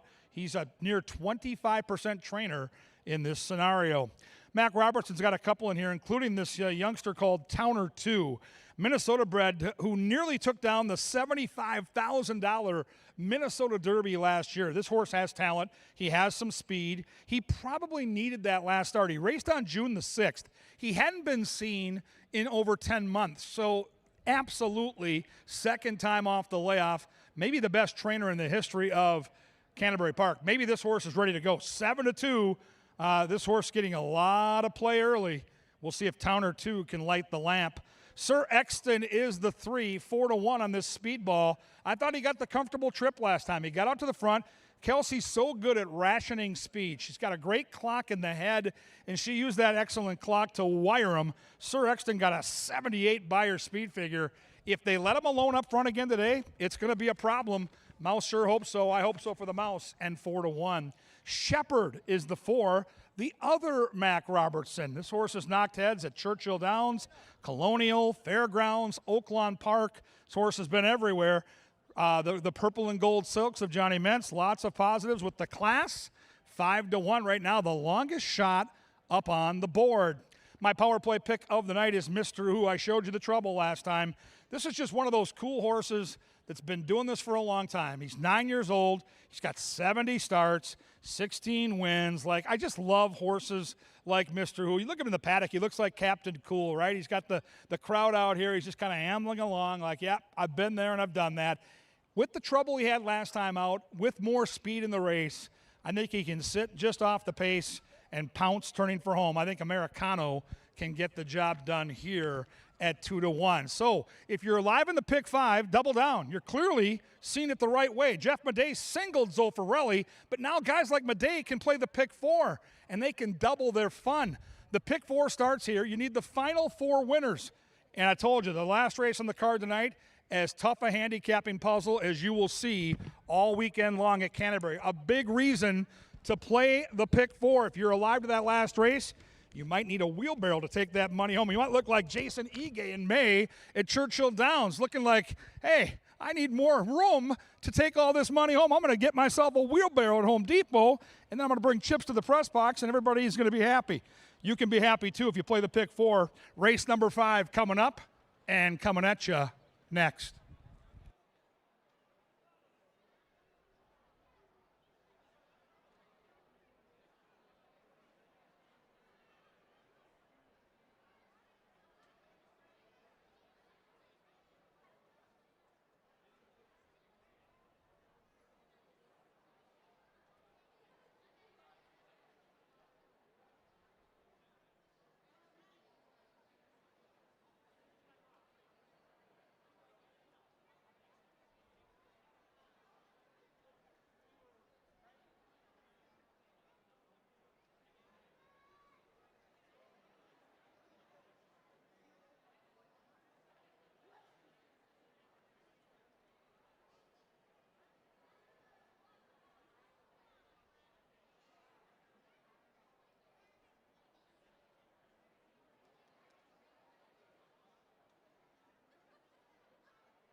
Call to the post brings him on the track for race 5.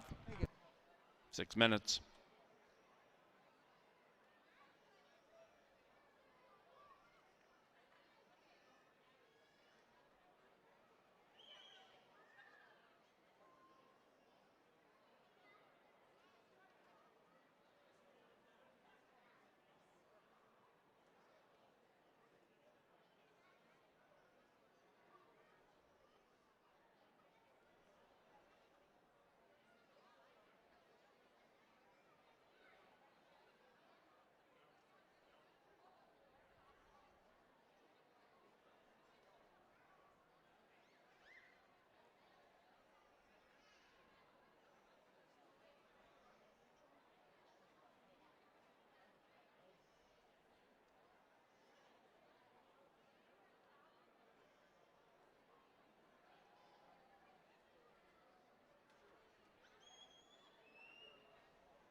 Hello and happy Thursday from the winner's circle. Before we get to this upcoming race, we're going to play a good old-fashioned game of beer pong down here, but we put our own twist on it. You can see we've got some rather large balls, we got some rather large cups, and we got a blindfold in the mix. So we are going to have this pair try to get those balls into the cups, and however many you get in, you get 2 beers apiece. So I have the eyes down here. What's your name? Greta. All right, Greta, and then who's going to be throwing the balls down there trying to win all these beers? Claire. Okay, so here's the thing. She's going to get spun around a few times right now, going to get her good and dizzy, and then when it's time, I'm just going to let you take control. You tell her exactly where to throw it. Hopefully, you guys come away with half a dozen beers out of beer pong. So now that she's completely disoriented and prepared to throw the balls out the wild thing over at Valley Fair, you take over and tell her where to toss those balls. All right, Claire, turn to the right. Keep turning. Keep turning. Okay, take a step to your right. Perfect. Okay, throw straight. You saw the buckets. Take a toss. Do it. Oh, Woo! Okay, a little bit harder. You got to bounce on that one, so throw it again harder. Okay, take a step to your right, but like a half step. Just throw again. Oh. Woo! See that? No problem. All right, you guys got a couple of balls in. That's 4 beers to share. Well done, ladies. Well, I don't know if you're going to be able to get any beers from them. Looks like they're all accounted for over here, but you can still grab those $2 beers. It's $2 Thursday. We got 3 minutes until race number 5. Good luck, everybody.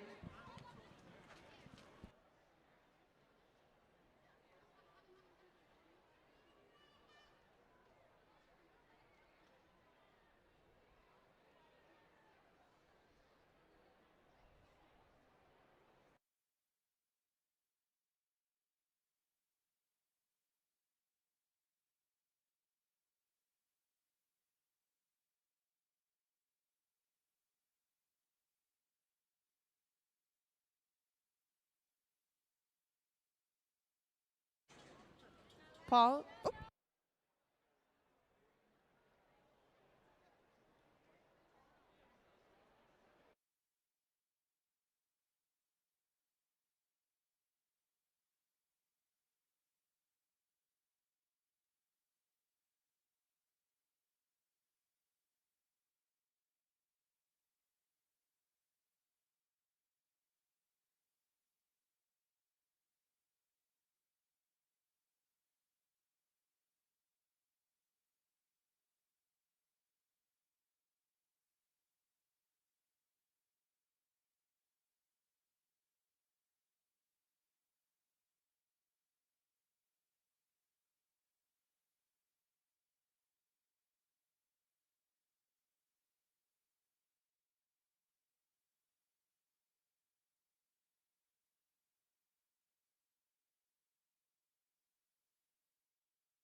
And the horses are approaching the starting gate. Take a look at the big screen in the infield.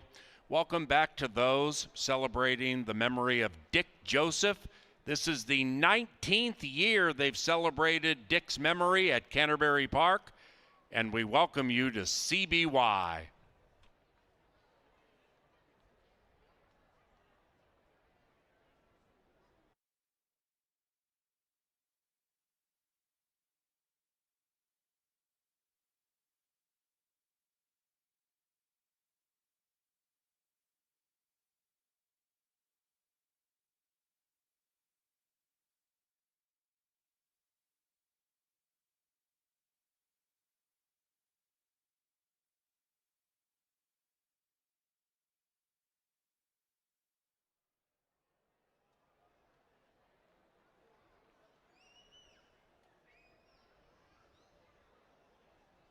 And now it's post time.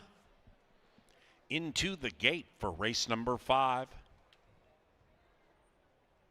Mr. Who, 9 to 5. Bookender, 8 to 5.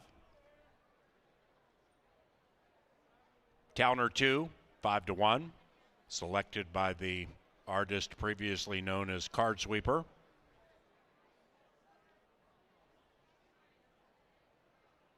Sir Exton. Shepherd.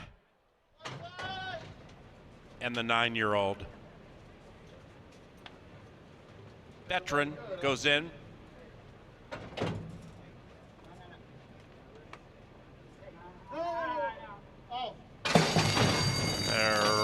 Racing.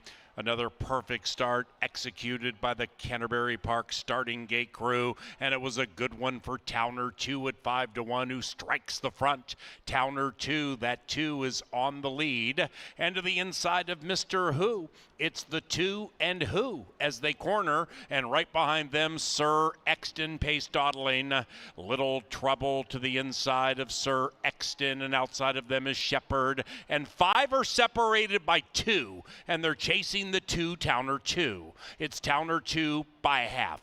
Mr. Who in second by a length and a half. Then it's Little Trouble sequestered to the inside of Sir Exton, now joined by Shepherd, and all 5 still separated by 2. And they're still chasing the 2. Towner 2 leads it by an ever-dwindling head because Mr. Who is applying more pressure to the outside. Towner 2, Mr. Who, Towner 2, 1.5 lengths clear from Shepherd, circumnavigating into action, and up goes Mr. Who, putting the head in front. Little Trouble still looking for a safe place to run to the inside of Sir Exton, and at the top of the stretch, Towner 2, Mr. Who, Little Trouble with a very aggressive move. Little Trouble might be putting big problems on the other 4, and it is Little Trouble and Constantino Roman toiling trouble for the other 4 as Little Trouble bravely came through to the inside, but Sir Exton says, "Here I come." Little Trouble, Sir Exton on the outside. Sir Exton in time.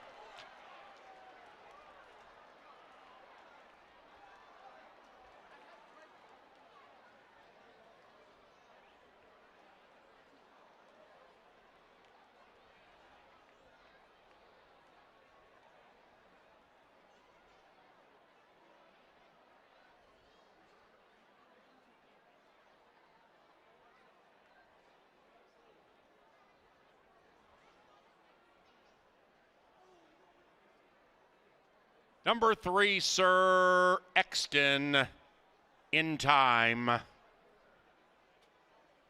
3-1 photo.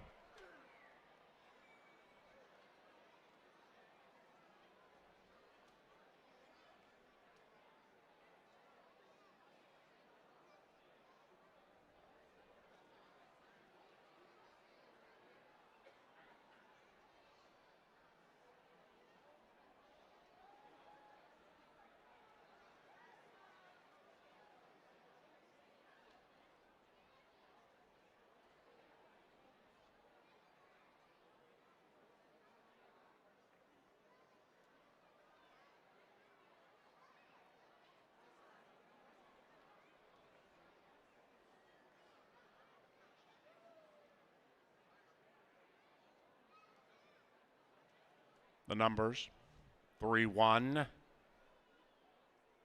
5. 2.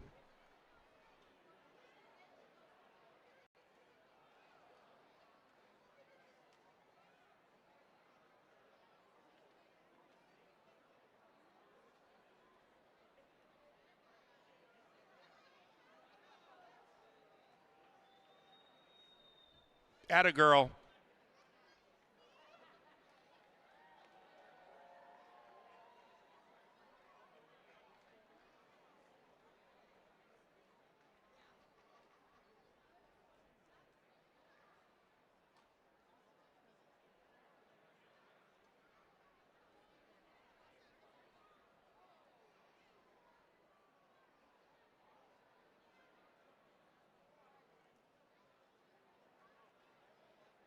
The 5th race is official. Race number 6 takes us back to the good turf course. Pick 3 wagering on the final 3 live Canterbury Park races. Race number 6, scratch numbers 1, 5, and 8. Race 6, scratch numbers 1, 5, and 8. Number 4, Hurricane Cloud, will be ridden by Manny Americano. Race number 6 takes off about 23 minutes from now.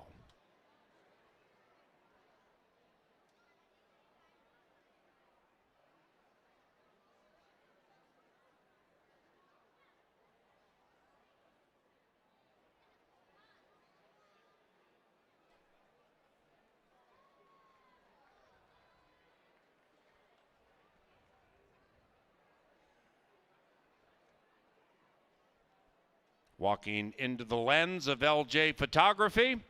And now the winner's circle, it is Sir Exton and Kelsey Har. 2 in a row for Sir Exton. And winning owner David Garcia Altamirano. And the winning trainer, Bob Klein.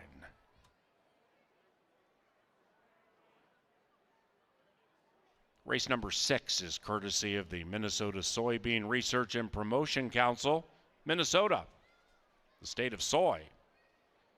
We also thank Hormel, proudly serving families since 1891. Started right here in Minnesota, offering brands people know and love like Planters, Corn Nuts, Skippy, Spam, and Jenny Yo. Thank you, Tri-State Bobcat, another sponsor of racing at Canterbury. Race 6 about 7:45, so don't get shut out.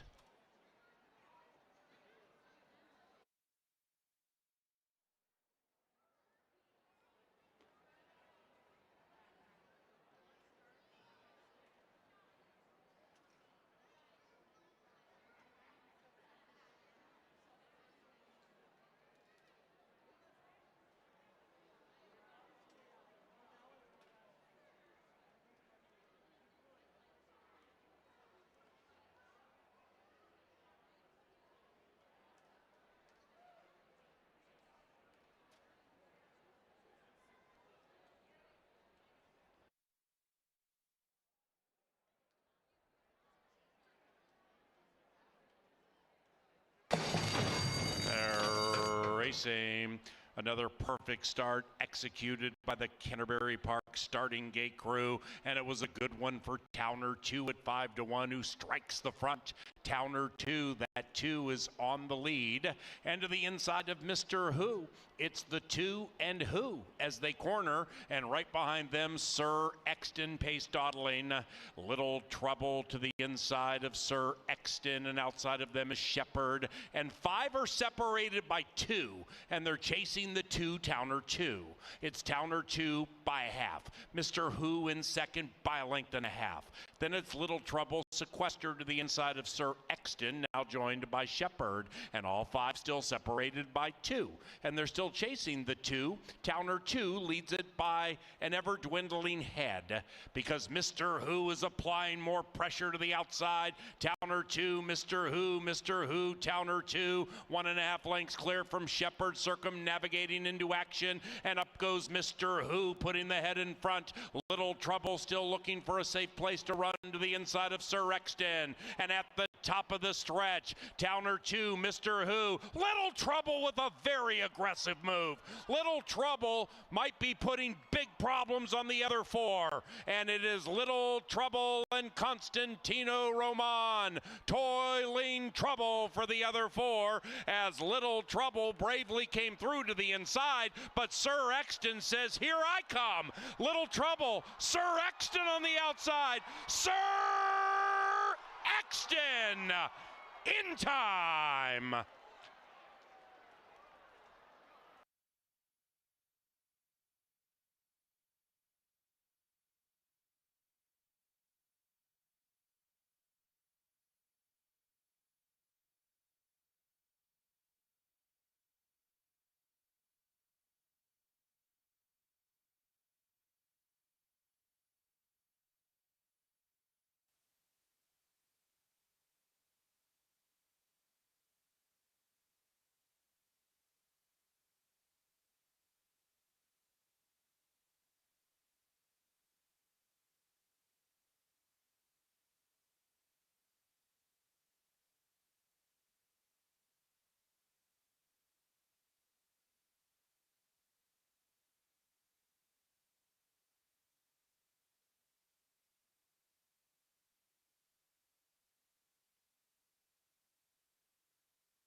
Angela Herman, Kevin Gorg, with one of our favorite trainers from the East Coast for many years. He is Gary Contessa in all weekend long. Gary, two-time NYRA Trainer of the Year. Think about that when you're knocking heads with Bill Mott and the gang out there. First of all, great to have you at Canterbury. What do you think of our racetrack?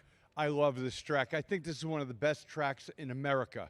And you know what makes the track? The fans. You have hands down the best fans I have ever been around. They are good fun. That's nice to hear. And these, again, we have big crowds every single night, and we have a pretty good tip sheet. What do you think of Super Stats Dave and the green sheet? Because I know you walked in and you've hit back-to-back races with our guy. I was talking to management before. For any of you people that bought Dave's faves, they will have an armored car here to take you home later because you guys are doing really good. Dave is a great handicapper, and he's been hitting it like crazy. He's on fire, and he's sweating out a soccer game in the World Cup right now. That's the beauty of our press box. We're sweating out pick fives and World Cup action. Ange, we've been watching this guy for years, and you and I get the pleasure of being in the paddock with the horses. And, Gary, you can take us places we can't go. Ange, take it away. Well, I wanted to get your view on, you've gotten to look at these when they've came into the paddock. What do you look for before the race? The eyes of a trainer. Tell us what you see with this particular group and handicapping in general. I want to see the horse saving himself for the race. I want to see cool, calm, and collected. I don't want to see sweating. I don't want to see that horse grinding his teeth. I don't mind seeing energy, but I don't want to see nervous energy. Every little bit of nervous energy, that horse is wasting what he's going to be putting out when that gate opens. So I want to see cool, calm, and collected. And in this race, I was looking at the 4-horse. Talk about cool, calm, and collected. The 4-horse looks like he's going to go hang out over there and have a beer after this race. When you were training horses with some of the best jockeys in the country, let's just use Saratoga as the example, and maybe you had a horse that was a little bit on the wild side, and you got to the paddock, and maybe the horse wasn't behaving the way you were hoping the horse would behave. What are some instructions you give your jockeys as a trainer to help those horses get to where you need them to be mentally? I would tell the jock, get away from all this excitement as soon as you can. Get on the track, let the pony take you away from the gate, away from the fans, because all of this, all the things that are happening here in the grandstand, that's what's stirring that horse up. Give us the all-time favorite winner that you saddled, that you got to get your picture taken with. And I know it's probably hard. It's like picking kids, right? Or grandkids now. But is there one that stands out? Well, last year, I won the Hopeful with Nutella Fella. He's a horse I paid $12,000 for. He's the first Grade 1 winner of Run Happy, and he paid $126.80. Now, I won't bet my own horses because I'm afraid I'm going to jinx them. The owner comes up after the race. He hands me a $200 win ticket at $126.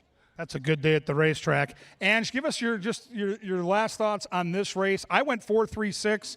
How did you see the race? I went 4-7, 6, and 3. I saw what you saw with Hurricane Cloud, who we should mention is ridden by Manuel Americano. I think he's very much going to get 2 in a row, and if appearances are any indication, just like you said, cool, calm, collected, and hopefully on the way to victory. He's Gary Contessa. He's going to join us again Saturday on that big night, Northern Stars Turf Festival. I'm going to head to the winner's circle. I've got a lottery clip with Kip. Ange is going to take care of Mr. Gary. We're going to have some fun here. Final 3 races. Good luck, everybody.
All right.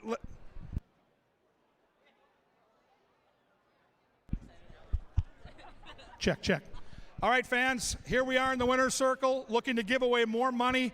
The Minnesota State Lottery, great supporters of our race. The T-shirts aren't going to fly just yet. Here's how this works. These fans have a placard. If their horse wins, they get $50 in scratch-off tickets. Last summer, one guy turned those $50 scratch-offs into $3,200. You just need your horse to win that you're holding the placard. Second and third get sweet gift bags from the lottery that are worth hundreds, maybe more. Let's meet the contestants. Pull that placard down, show that handsome face. I need your name and where you're from. My name is Hunter Kochevar. I'm from Eden Prairie, Minnesota. Yeah, the old wrong side of the track trick from Eden Prairie. Good luck with the deuce. Name and where you're from. I'm AJ Johnson, and I'm from Minneapolis, Minnesota. Welcome to Canterbury. I love the bandana. Name and where you're from, you handsome devil. Thank you. I'm Isaac Carroll, and I'm from Eden Prairie, Minnesota as well. Go Eagles. Let's go. Go Eagles. Let's go number 4. All right, name and where you're from. I'm Joe Evans, and I'm from Madison, Wisconsin. Hey, you're from Wisconsin. Who's your favorite NFL football team? The Green Bay Packers, baby. The Packers. What do we do to Packer fans? We boo Packer fans. We hope your 6 runs 4th. Sorry. Name and where you're from. Don't say Wisconsin. Don't do it. Paul Allen's up there, the voice of the Vikings. My name is Drew Edwards. I'm from Sumter, South Carolina. Sumter, South Carolina. Gamecock country. I'm not even going to ask you who your favorite pro team is because you don't have one down there. All right, we're going to cheer them on, except for number 6, and we're going to have some fun with the Minnesota State Lottery. Good luck, everybody.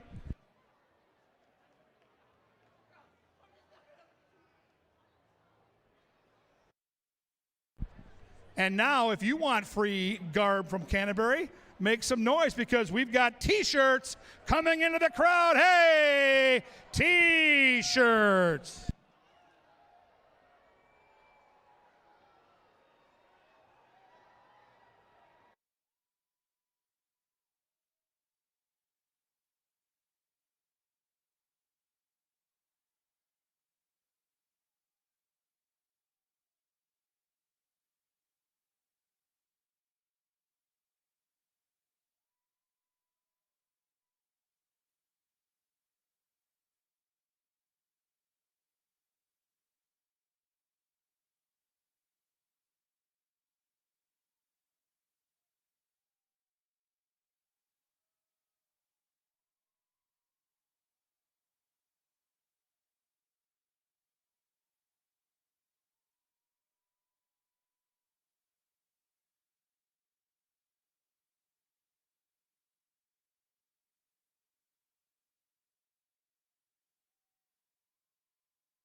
It's post time.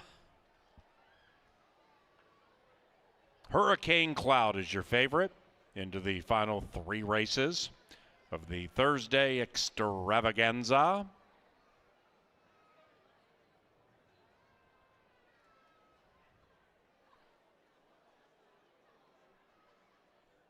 Victoria's Vanda, Stradivarian.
And they're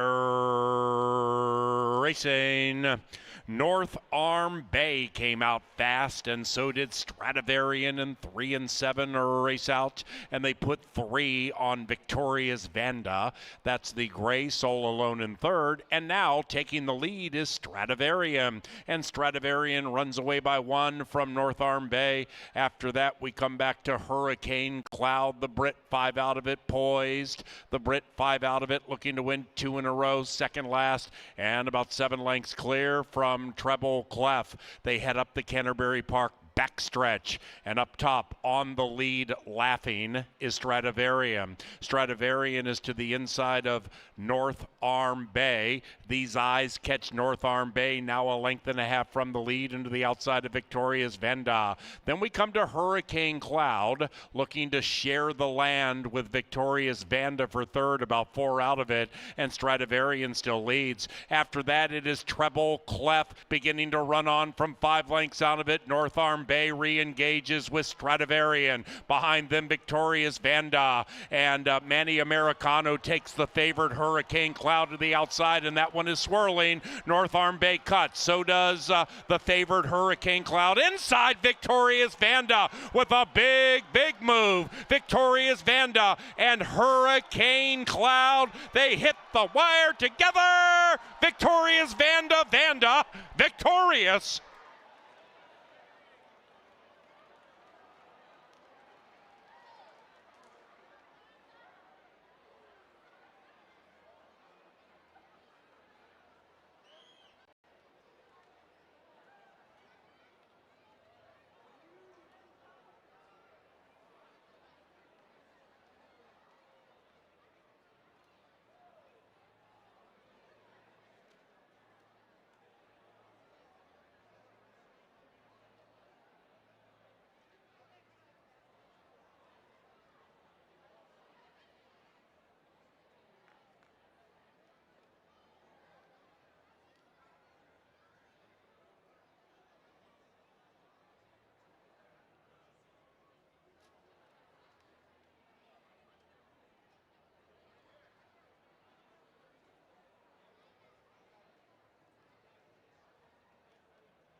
Result of the photo shows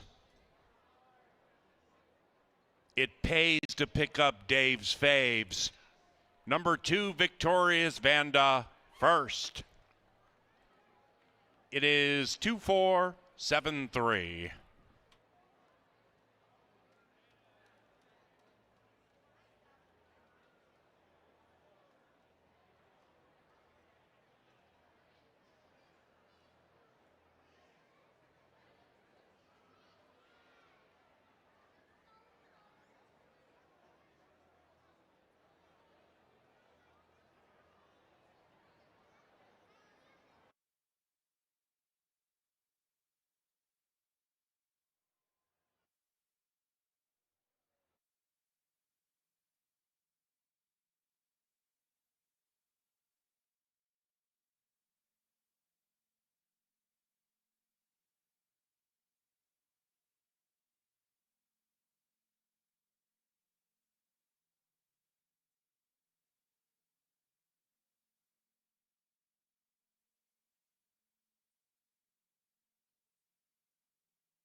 Race 6 is official, and we had a claim. There was a claim in race 6. Number 6, Treble Clef, was claimed by trainer Patrick Fields, the owners Runner Stables. Winning a two-way shake for Treble Clef, trainer Patrick Fields for Bo Diddleys.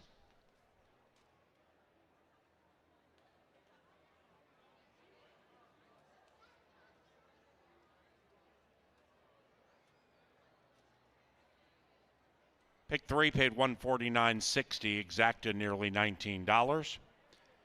The trifecta paid $27.85. Into the winner's enclosure, the Minnesotan, grabbing the plus part of the purse, Victoria's Vanda. For Eric Wilson's E-Class Racing and trainer Stacy Rushton, the winning jockey, he's JJ John Jude.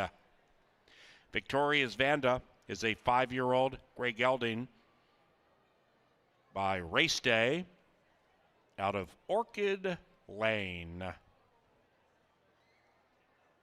Bred of Minnesota by Dennis Minahan. The 7th is our Thursday penultimate.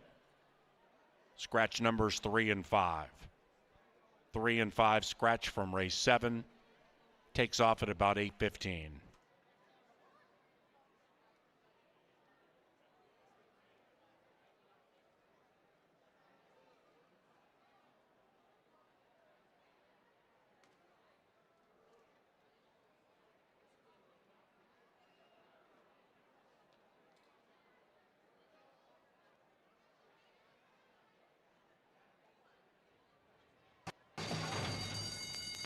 And they're racing. North Arm Bay came out fast, and so did Stradivarian, and 3 and 7 are a race out, and they put 3 on Victoria's Vanda. That's the gray Soul Alone in third, and now taking the lead is Stradivarian, and Stradivarian runs away by 1 from North Arm Bay. After that, we come back to Hurricane Cloud, the Brit 5 out of it, poised, the Brit 5 out of it, looking to win 2 in a row, second last, and about 7 lengths clear from Treble Clef. They head up the Canterbury Park backstretch, and up top on the lead laughing is Stradivarian. Stradivarian is to the inside of North Arm Bay. These eyes catch North Arm Bay, now a length and a half from the lead into the outside of Victoria's Vanda. Then we come to Hurricane Cloud, looking to share the land with Victoria's Vanda for third, about 4 out of it, and Stradivarian still leads. After that, it is Treble Clef beginning to run on from 5 lengths out of it. North Arm Bay re-engages with Stradivarian. Behind them, Victoria's Vanda, and Manny Americano takes the favored Hurricane Cloud to the outside, and that one is swirling. North Arm Bay cuts. So does the favored Hurricane Cloud. Inside Victoria's Vanda with a big move. Victoria's Vanda and Hurricane Cloud, they hit the wire together. Victoria's Vanda, victorious.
Well, the legend of Dave's Faves continues. Trainer Gary Contessa tried to warn us about that armored car, and the tip sheet guy has rattled off 3 in a row. None more impressive than Victorious Vanda with the jockey named Jude at 9-1. Unbelievable ride, saving all the ground inside. And if you bought a tip sheet, you're likely having a good night. We'll see if the young man can stay hot. 2 more great races. The pick 5 could pay big, big numbers. If you're alive, wish upon a star because good things might be happening. When the dust settles, I do believe that the 1-horse Lemon Zone is likely going to be favored. In great form off a win and a second-place finish so far in 2 starts at Canterbury. Knocked heads this winter at Glitzy Fairgrounds Racetrack down New Orleans way. You get Gallardo, you get a horse that's cutting back from 7 furlong races.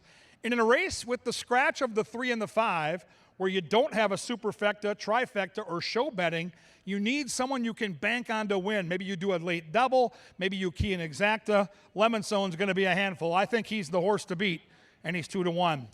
With the scratches, though, I didn't see a ton of early speed. And State 48, which I believe is Arizona, look at those cool blinkers. This horse might be able to shake loose. I love the way Constantino Roman is riding. Anytime, any distance, anywhere. If you're lone speed, you got a shot. I'm going to trust that State 48 is loose as a goose. G-Dog is the 4. Raquelme gets the call for Chip Woolley. The trainer is a Kentucky Derby winning trainer. The horse likes to sit off the pace and then charge down the Canterbury stretch. The G-Dog is slightly favored right now at 9-5.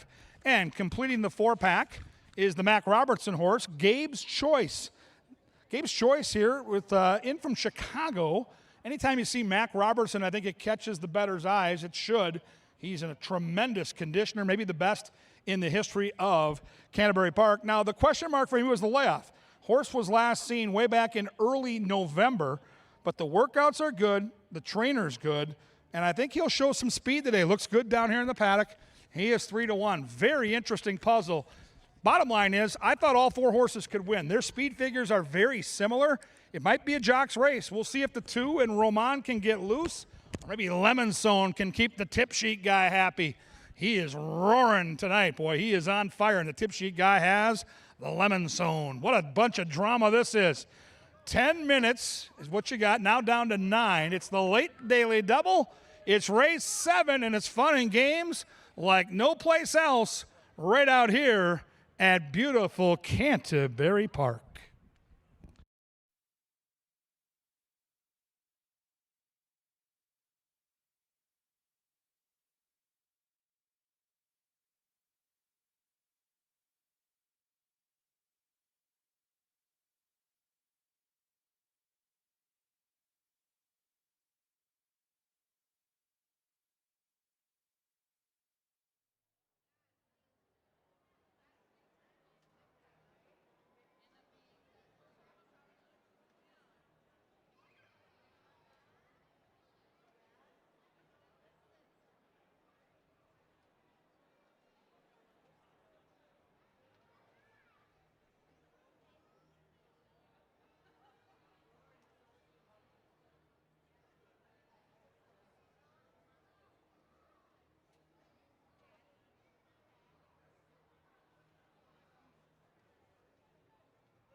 2 minutes.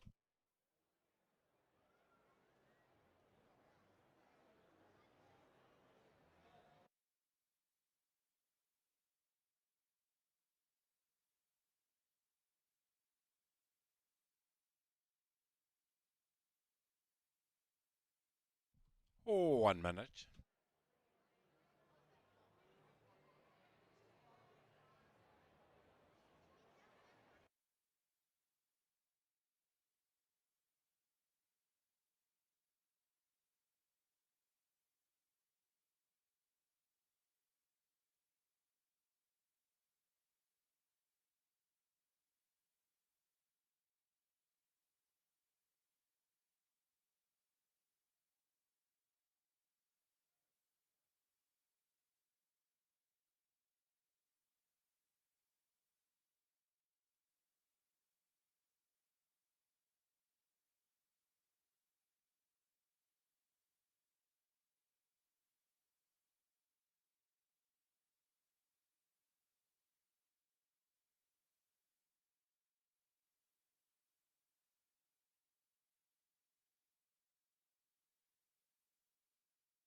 Approaching the gate.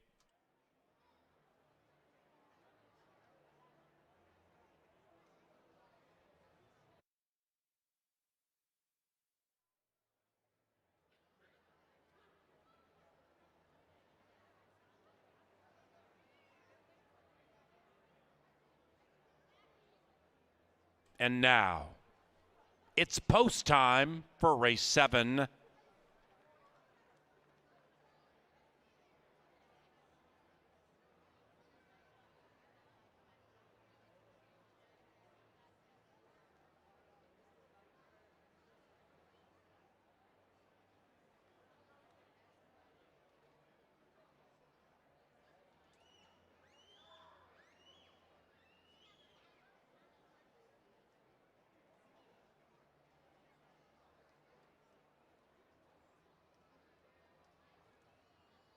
And they move in line.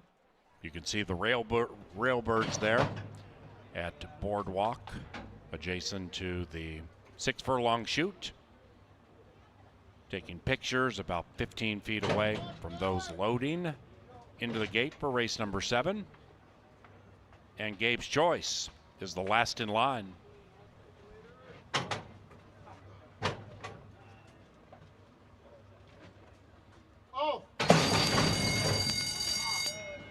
And the racing. And from the 2 spot, it is State 48 flying to the lead. State 48 puts 3 on the other 3, and they have 5 to go. After that is G-Dog to the inside of Gabe's Choice. And after that, Lemon Sun, 5 lengths from the lead.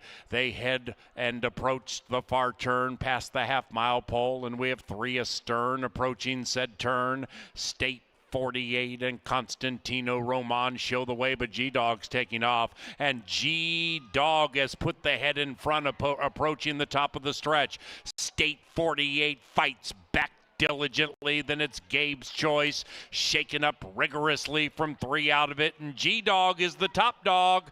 G-Dog, the top dog, as they head for home. Outside is Gabe's Choice. State 48 still not giving up, and behind them is Lemon Sun, chasing G-Dog, and they are chasing in vain, because this is the top dog in race 7. This is G-Dog.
Number 4, G-Dog ran first. Second, 1, Lemon Sun. Third, 2, State 48. And fourth, 6, Gabe's Choice.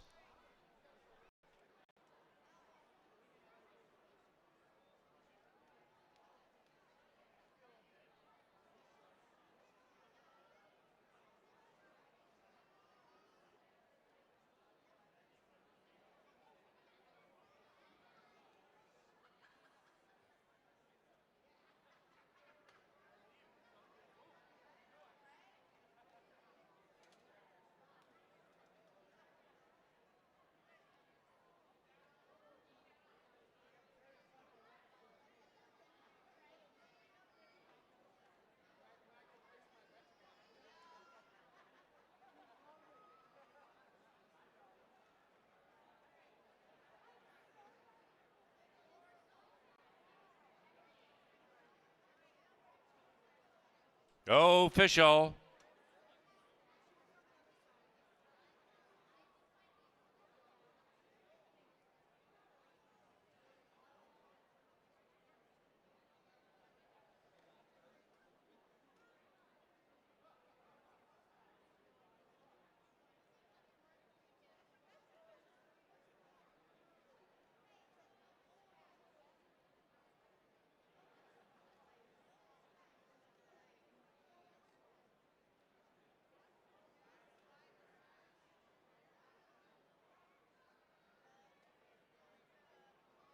Eighth race is the final live race today. Turf course good, scratch 5 stability.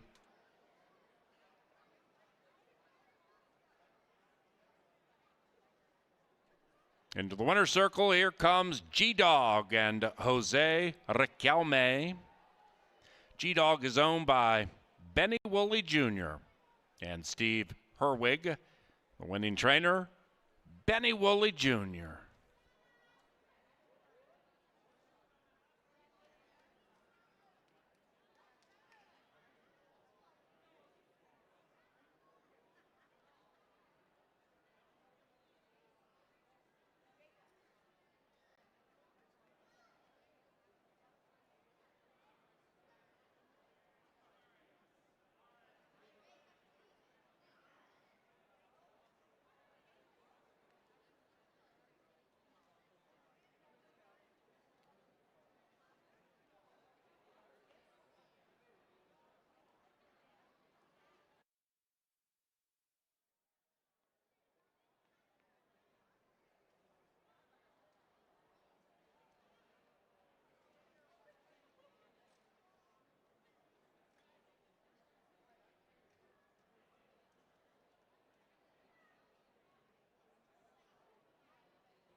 And the racing.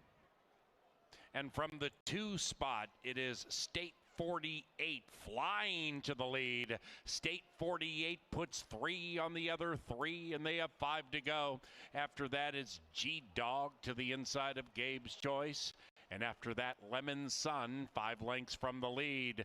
They head and approach the far turn past the half-mile pole, and we have 3 astern approaching said turn. State 48 and Constantino Roman show the way, but G-Dog's taking off, and G-Dog has put the head in front, approaching the top of the stretch. State 48 fights back diligently, then it's Gabe's Choice, shaken up rigorously from 3 out of it, and G-Dog is the top dog. G-Dog, the top dog, as they head for home. Outside is Gabe's Choice. State 48 still not giving up, and behind them is Lemon Sun, chasing G-Dog, and they are chasing in vain, because this is the top dog in race 7. This is G-Dog.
Kevin Gorg, Angela Herman with you to take you through what should be a very, very fun race to handicap. There it is, Saturday, Northern Stars Turf Festival, 5 o'clock Saturday. Head to CanterburyPark.com for details. Angela, you know, we do this day in and day out. We handicap all the races all year long. Some just stand out. This was one of those races for me where I thought 6 or 7 horses, you could legitimately make a strong case for a win candidate, which makes the board very enticing right now. Well, shoot, even the horse that scratched out of here, Stability, we're going to see him on Sunday. I liked him a lot in this spot because I found there to be a decent amount of speed, so it gave some horses that I normally wouldn't incorporate as much from off the pace a bigger shot. I know that's not the case with the one Pat's Paddock pick, but I still thought that there were enough horses to his outside that have shown good form going 5 furlongs that would be a much better price.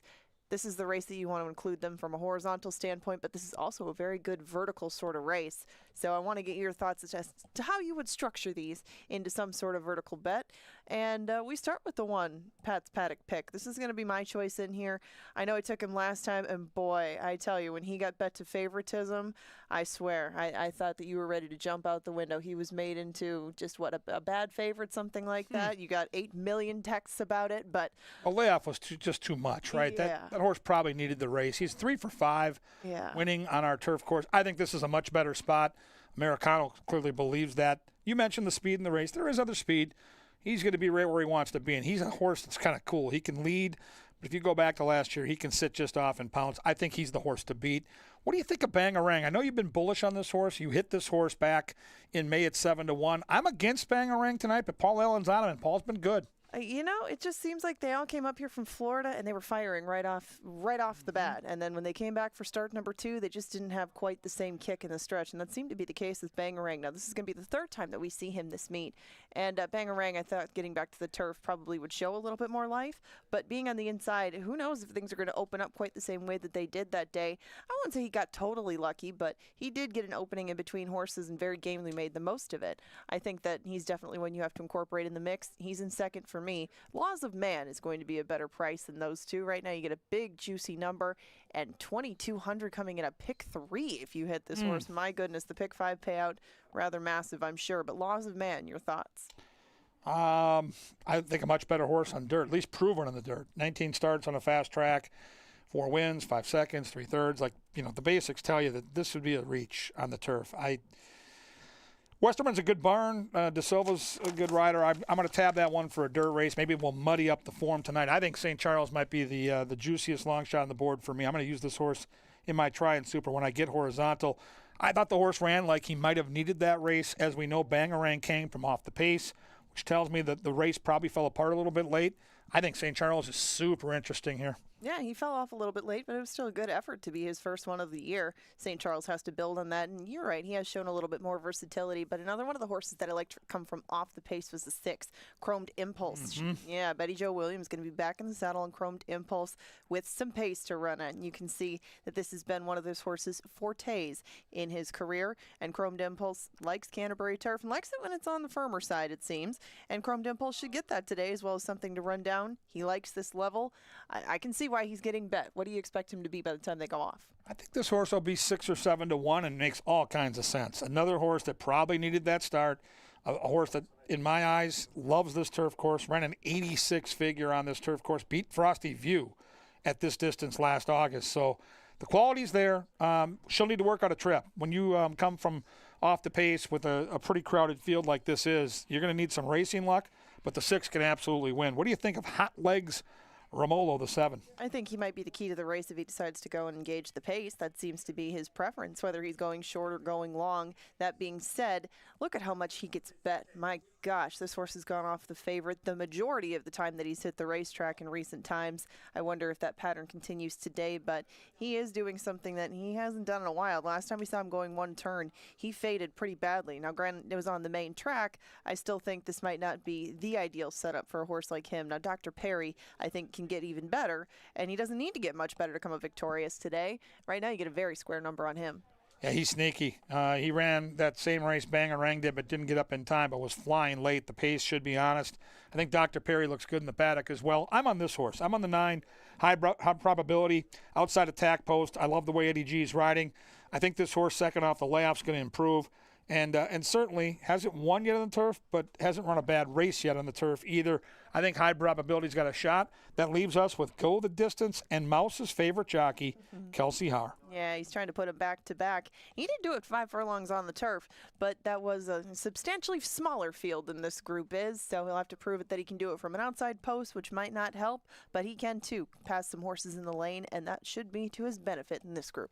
Awesome betting race. We wish you the best of luck. Come back and see us Saturday for Northern Stars Turf Festival. Of course, Sunday is Pepsi Family Day. A lot of reasons to head to CanterburyPark.com. Right now, though, you got to head to the betting window. There are the handicapper selections, and look how spread out they are.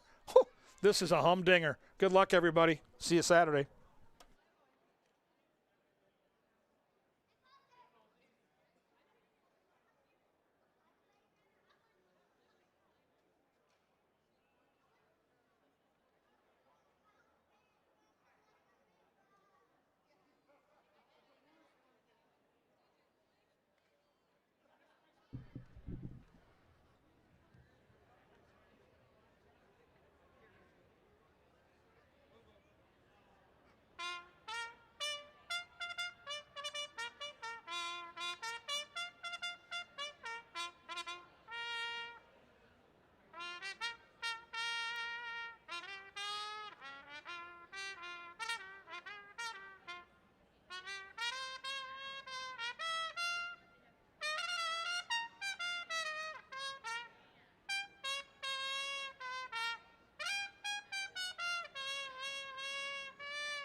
Well, hopefully you had a great day at Canterbury, whether you were here on track in Shakopee for all the $2 specials or taking in the racing from abroad. Here we are with the lucky last. Is everybody ready for some red-hot chaser action? This is provided by Crown Royal. Here's the play. You see, the chaser's called. The Chaser hasn't cashed a ticket since we were able to simulcast Bay Meadows and Golden Gate Fields. So it's been quite some time. So we're going to mix up a trifecta box here for $30. 23689. 23689. Go ahead and add up 23689. What do you get? You get the number 28. And the Chaser's about ready to bust through this losing streak like Adrian Peterson through the middle of an overmatched defense. Trifecta box. Let's go, Chaser.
into the gate. It is now turf time. Final live race this Thursday at Canterbury Park on the beautiful turf course. Northern Stars Turf Festival Saturday, a signature day this spring summer at Canterbury Park. A bevy of stakes races, including the esteemed Lady Canterbury. That's Saturday, 5 o'clock. St. Charles, Minnesotan, looking for the plus part of the purse, goes in. Pat's Paddock pick, 9 to 5. High probability, second last. And go the distance. Last in. Turf time, race 8, CBY, closing up Thursday. They're racing. Number 3, Laws of Man, missed the start by a good 5 lengths. Laws of Man in last. High probability in first, but Pat's Paddock pick picks up the feet. Pat's Paddock pick picks up the feet, takes the lead, and runs away by a length and a half. High probability after that is Hot Legs Romolo. Then it's Bangarang, 7 lengths from the lead. Well strung outfield. Go the distance is next. After that, we come to St. Charles, Minnesotan, 10 out of it, and joined by Chromed Impulse. Then it's Laws of Man and Dr. Perry, and up top, number 1 is number 1. Pat's Paddock pick at even money, the People's Choice. Attacked by high probability, Bangarang on the 3 wide side. And after that, go the distance. Then we come back to Chromed Impulse. Here comes Bangarang. Bangarang runs by Pat's Paddock pick, and Bangarang runs into the winner's circle. 2, 6, 10 in the lucky last.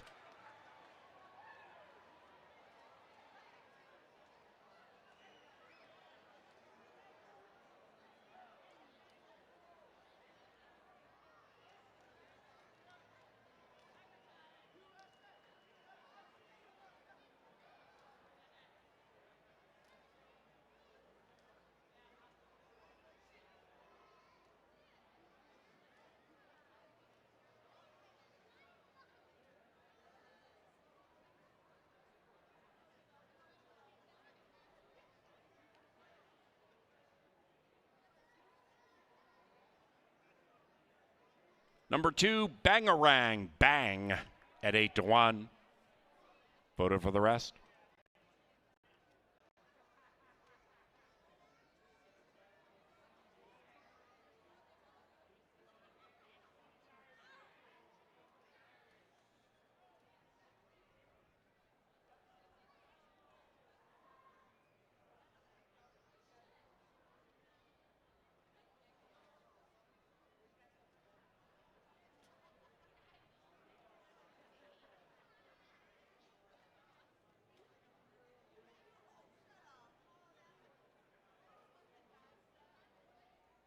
The numbers: 2, 6, 10, 1.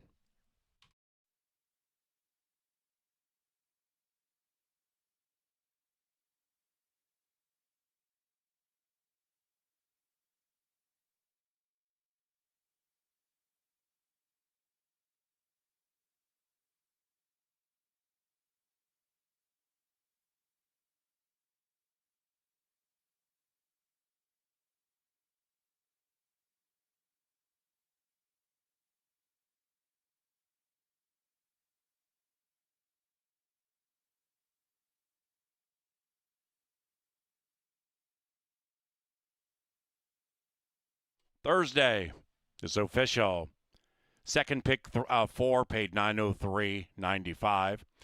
The pick 5 paid a season high $4,685. Pick 5, $4,685. Superfecta 189, 2610-1. Pick 3, $517.60 on races 6, 7, and 8. That exacta 2-6, $75 for a buck. 50-cent trifecta, $257.65, 2610.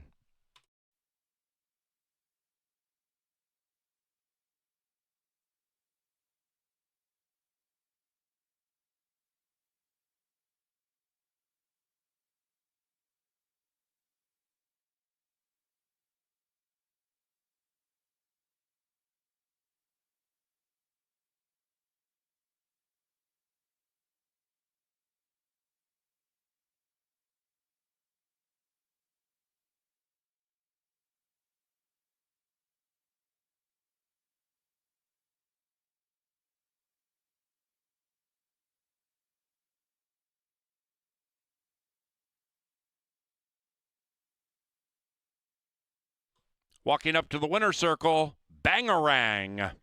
And the winning jockey, Constantino Roman and family. Bangarang is owned by Randy Rarick and the winning trainer, Lynn Rarick.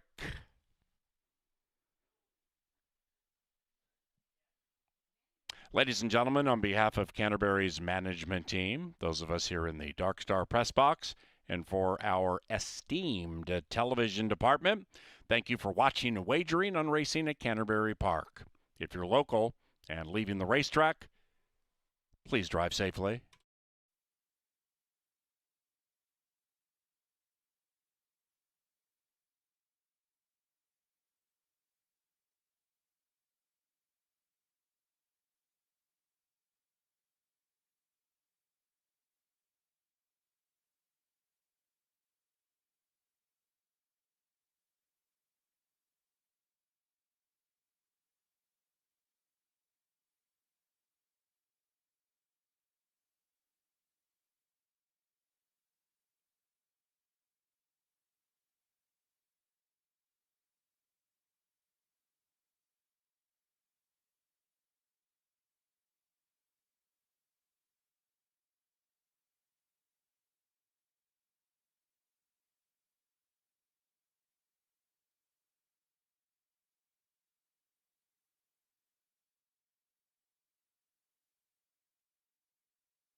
Racing.